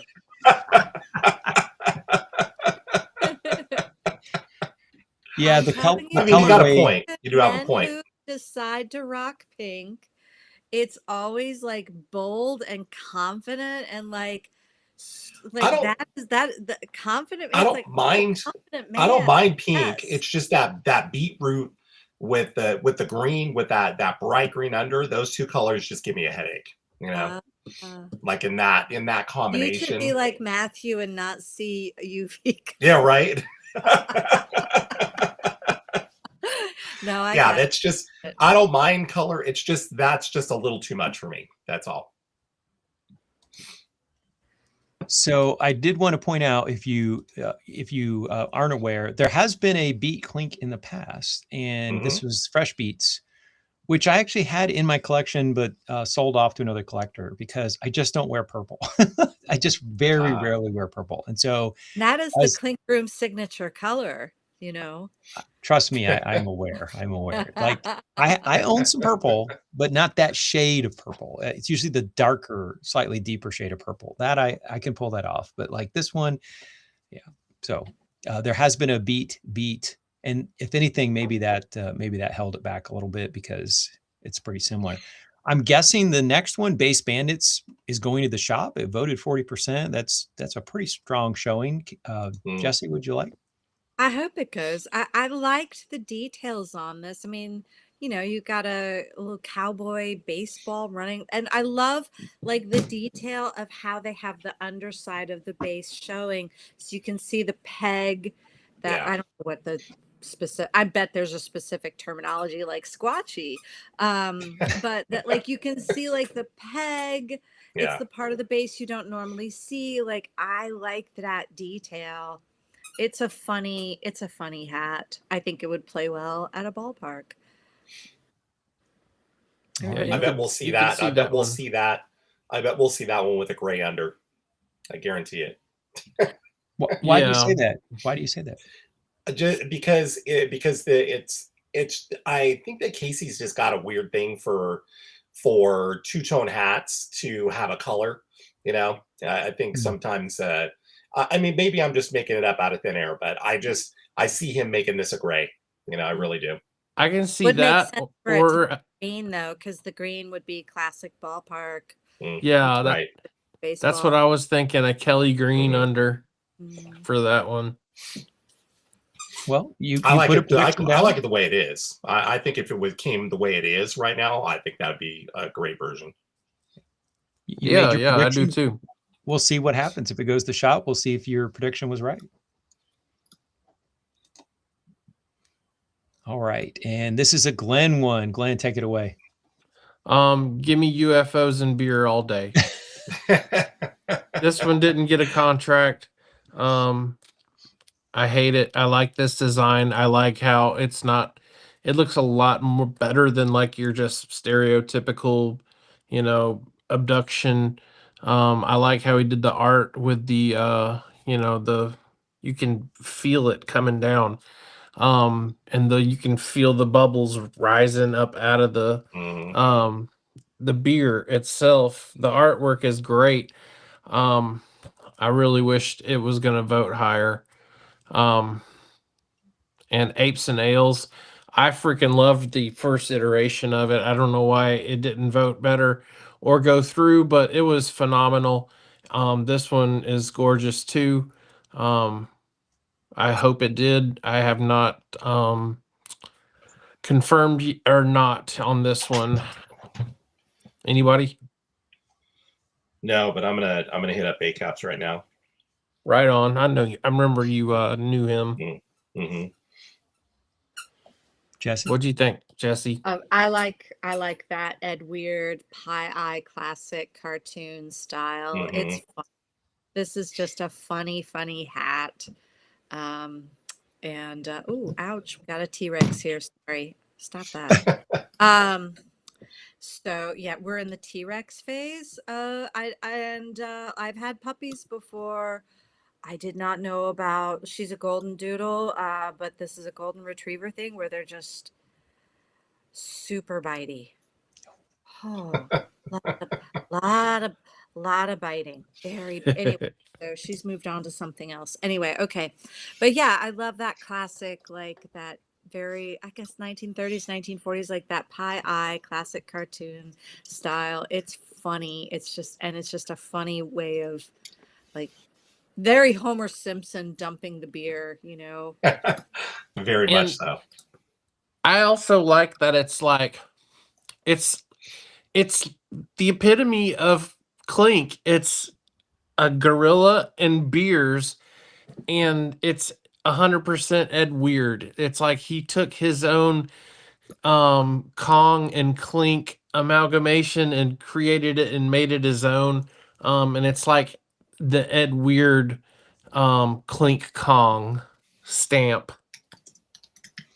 Speaking of Ed Weird, I meant to say this about the last slide. While Base Bandit may not be a buy for me, I was happy to see Buenos Biscuits get voted in because he's had a rough ride and he's had some good designs that did not vote. So many outstanding designs, and he is an idea factory.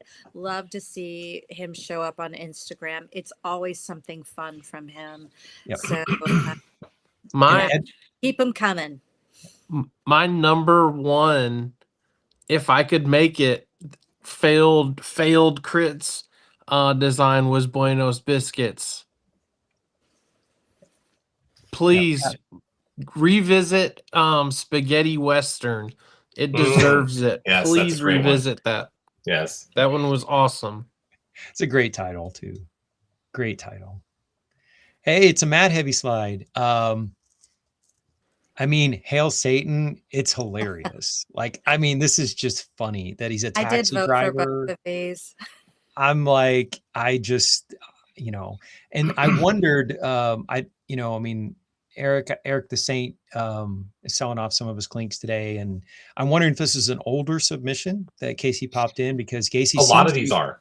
That's what I thought too. Yeah, a lot of this week's crits was. I think, I mean, some of these I think were older submissions, but I just thought that was hilarious, and I would be hard pressed not to pre-order that. And then the Splat Bat, me, I'm very picky about silhouette, and this is a messy silhouette, but it's supposed to be like, that's the point. It's like a Jackson Pollock bat, and in this case I will waive all of my typical objections to like caring a lot about the silhouette. I love the color. I think it contrasts beautifully against the black. Seamus, I think, had 3 hats in the crits. I think this is my favorite one of the week, and apparently very few other people loved it as much as I did, because it didn't vote all that well. You are so unpredictable, because I saw this one and I thought, well, Matt's gonna hate that one. But it's a reference to like a whole artistic style that we don't get on hats. So it's like, it's very unique for a hat. And I'm all for doing something that's never been done before, or we just almost never see. And so one of the things I love about it is it's very unique, and like, it's not another Kong, it's not another Skull. It's like a Jackson Pollock, and that's awesome. Like, I like new stuff on hats. So I loved it. All right. And Aaron Heavy slide. Everybody gets their own slide this week. So Aaron, take it away. Investigator. So I think it's just, it's a fun hat. It's, it's a silly pun. And it's, I remember an earlier version of this, that Creature shared with me, where he had like a Sherlock Holmes hat on, I believe it was. Yes. And I thought that was great. I loved it. And I still think this is, a fun idea. I dig the colorway. I think it goes really well. And yeah, I mean, it voted pretty well, but I'm not sure, if it actually made it through. But I really do like this one. I think it's a lot of fun. And Chasing Tail, I mean, again, everything that you just said about the previous one for Edward C., it's right here. It's silly, it's a funny cartoon, it's just, it's what we're used to seeing from Edward C. It's different, and it's a little bit funky looking, but it tells a funny story, and I really liked it a lot. That's not much more else to say about that. I like that one too. This, for me, this was a big week of ones I liked. So I wanted to put more in there, but I didn't want to bog it down either at the same time. This was a great one. There were 8 hats that I wanted to put in to put my name on. I voted for more hats than the 5 that I me too. I think that's true. I know that's true for you. It's probably true for so there were a lot of like hats that I liked this week. This was last week I thought particularly weak, and I thought this week was particularly strong. So it happens. All right, and Friday and Saturday, we have the grand opening, and so Mr. Aaron here is going to be down there for that event, and Matt was looking at plane tickets but has not bought one. So, if I went, I would basically spending an entire day in an airport and another entire day, and it's just really, really hard into the semester, and I really want to be there. Discriminating against the educators.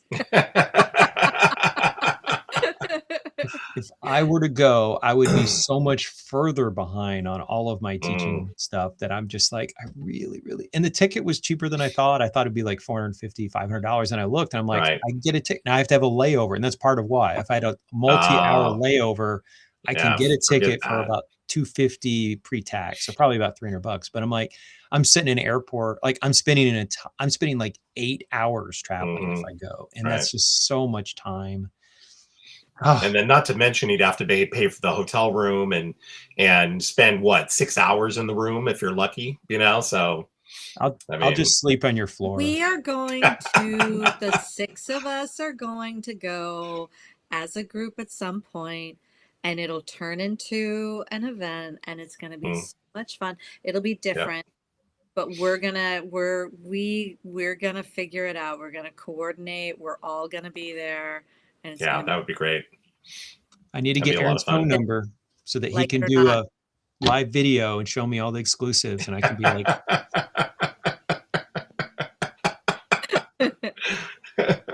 Aaron, just send me your PayPal handle now, so I'll have it. Yeah, handy." right. And I believe Paco's also going to be there, if I remember Yes, he correctly. is. Yeah. All-star cast going to be there this weekend. Friday's a lot of names. I've seen a lot of names that I Oh, recognize. Mr. Moriarty is gonna be there. Zach's Leon? gonna be there. Leon's gonna be there. I even heard somebody suggest that Pierre might even be there. He said which, he said Yeah, he was he said- invited on the Yeah. Views from the Vault, and he said that he So- appreciated that that they reached out and made a point to bring in people who had supported the Clink Room in the early Mhm. days, and so it Right. sounded to me like Leon, like Pierre was going. Mhm. Sounded like Right. that. So yeah, lots and lots of names and faces that people that I've interacted with for years and years in the hack community, but have never met them in real life. It's going to be like the whole room. It's going to be full of people like that. So, and then of course, the moment that I'm looking forward to is the entrance to the shop, because Taylor told me that they're resetting the entire inside of the store. So everything that's currently on the shelves in the store is coming out, and that it's going to be replaced by all of the in-store exclusives. So it's going to be just wall to wall Aaron, I'm a in-store size exclusives. 7.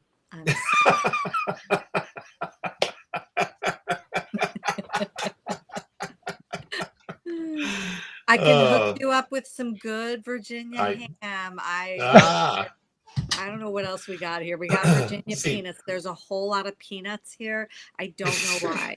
I'm really that is not what I thought you said. Right? I don't know. I'm G-rated. The only thing that's going to make me feel better about this trip is if there is an unfortunate limit of one style per person, so that I don't have to feel bad when I can't buy for everybody. That's what Paco's for, because Paco won't buy any hats. Right. Yeah, for himself. Yeah, exactly. Well, he's got his wife and kids with him, so he might be on a shorter leash. So no, but his wife could buy hats for other people. Oh, that's true, and so could his kids. That's kid. That's old. That's old school. Like that's a little old school in-store drop. Where people used to wait outside with their family lined up. The resellers used to do that in New York. Each child like one of each. Yeah. Yes. My Fitteds was notorious for that. Is that right? Yeah, there would be resellers in line with their entire family. Yeah. Mm-hmm. I want to do one of those hat drops sometime. Like sometime when I go to Chicago to see my brother, 606. I want 606 to do a drop. I want to go be in one of those lines, get my hat. See, I don't know. Burdines. I saw when I was in LA recently, we were going to the Stussy shop in LA, and there's I can't remember the name of the store, but there's a shop right next door that had a shoe drop that same day. And the line was so long, we could not figure out where was the end, where you actually started in line, because the line went all the way around the city block and then went across the street. And it almost felt like it continued around the whole block, but was across the street. So I couldn't figure out where it actually started. So I was just like, that's not for me, because I'm too like I need order too much, and and that big of a line, they don't conform to rules. Oh, we lost him. I saw a line in the mall in my little town. It was some sneaker drop at the mall, and I came in early, store opened, I was doing an exchange, and I was like, what is going on? What Yeah. is going Who's lining up in this town? Right. The Exactly. mall. I wonder what shoe they're dropping, and I don't want to participate, but I'm super Mhm. nosy. And I never found out. I have lined up for the first day of Lego sets, and I probably will next Friday because the new Star Wars set comes out, and you know there's a gift with purchase, and I might queue up for that. And Oh, so that's right. You live in a big city. You've got a Lego store where you live, don't you? it's 13 minutes from my door. Nice. I'm on a first name basis with the staff. You know, Yeah, I've it's cut funny. way back. I've cut way back on my Lego spinning for the last 2 years because of this behind me. Because the hats. Yeah. Hmm. But they Indeed. know me. They know me by name. They're like, oh, that's Yeah. guy. Yeah, yeah. That's funny. Flanny You know- got a contract for the Zunzuncito. Oh, nice. Yay. 46% of the vote. You That's better great have. news. It's a very pretty design, and it's. Now I'm going to send him a message to tell him to not be gracious if Casey wants to change the color. So I'm going to be like, no, hold fast. Or Aaron will send a strongly worded letter. Again. All right, folks. If I would suggest that if you don't already follow Aaron, you follow him on Instagram. I'm guessing he might share some pictures, maybe a video clip or something from this weekend. And Paco also, I don't know how much he shares. Matt, my brother by the same name asked, "Can I tag along?" Yeah, me too. Like, can you shrink me down and let me ride on your shoulder? I'll do a live from the blood bank when I go sell my blood, so I have extra money for hats.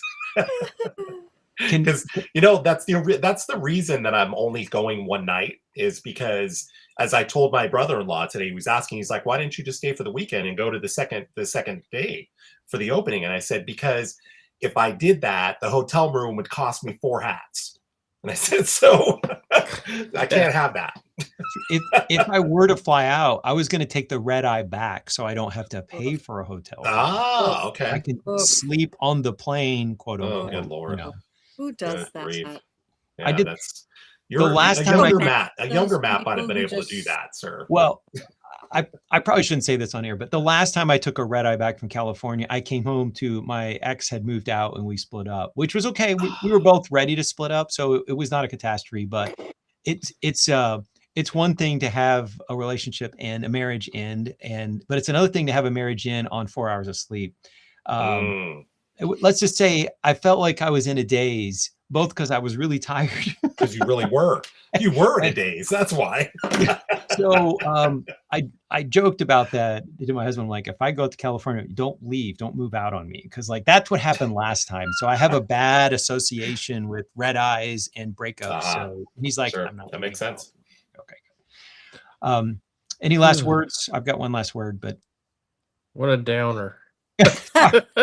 Well, I'll end on a positive note. So first of all, we want to thank our guest Alex, or Tinker Schoenfeld. He was great. Yeah. He explained that why that username came from. It's like a reference to the shoemaker, whose last name is like Hackmaker, but Hatfield.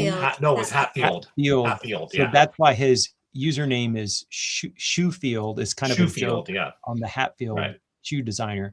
I really appreciate him coming on, and obviously I've collected 15 hats that he helped have a hand in, so I'm a big fan.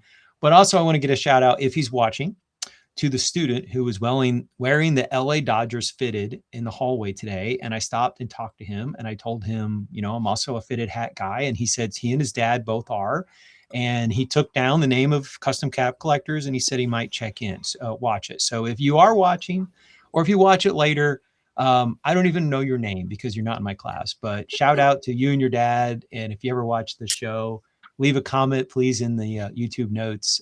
Happy to share the love of fitted hats with a total stranger on campus. And, rock on, keep wearing your Dodgers hat, even though I'm a Tigers fan, but thanks folks who are here and joined us in the chat. And once again, our effort to try to keep this to an hour and a half utterly failed, but I had a fantastic time. I hope you enjoyed it. Next week, we have Ryan Simmons of Clink Room, who's made a couple of my favorite animal Clink hats. I'm very excited to have him on, and he has promised that he will share some of his in-process drawings to kind of show how some of his artwork has evolved as he's worked on designs. And so I'm looking forward to hearing from one of my favorite artists in his process. Very excited to have Ryan Simmons come and join us. So everybody have a great week. And those of you who are going to the opening, I'm going to be utterly jealous of you. So revel in it. Please share pictures. And we need to equip Aaron with a GoPro where he can just live stream as he walks around, and we can watch, he can clip it onto his hat. We can just see everything that's happening. That would be my dream. If anybody needs a platform, you can stream it on this channel. If you want to take a GoPro to the live opening and you got a connection, just, message me. We'll make it happen. So, all right, everybody, have a great week. And thanks for joining us, and take care.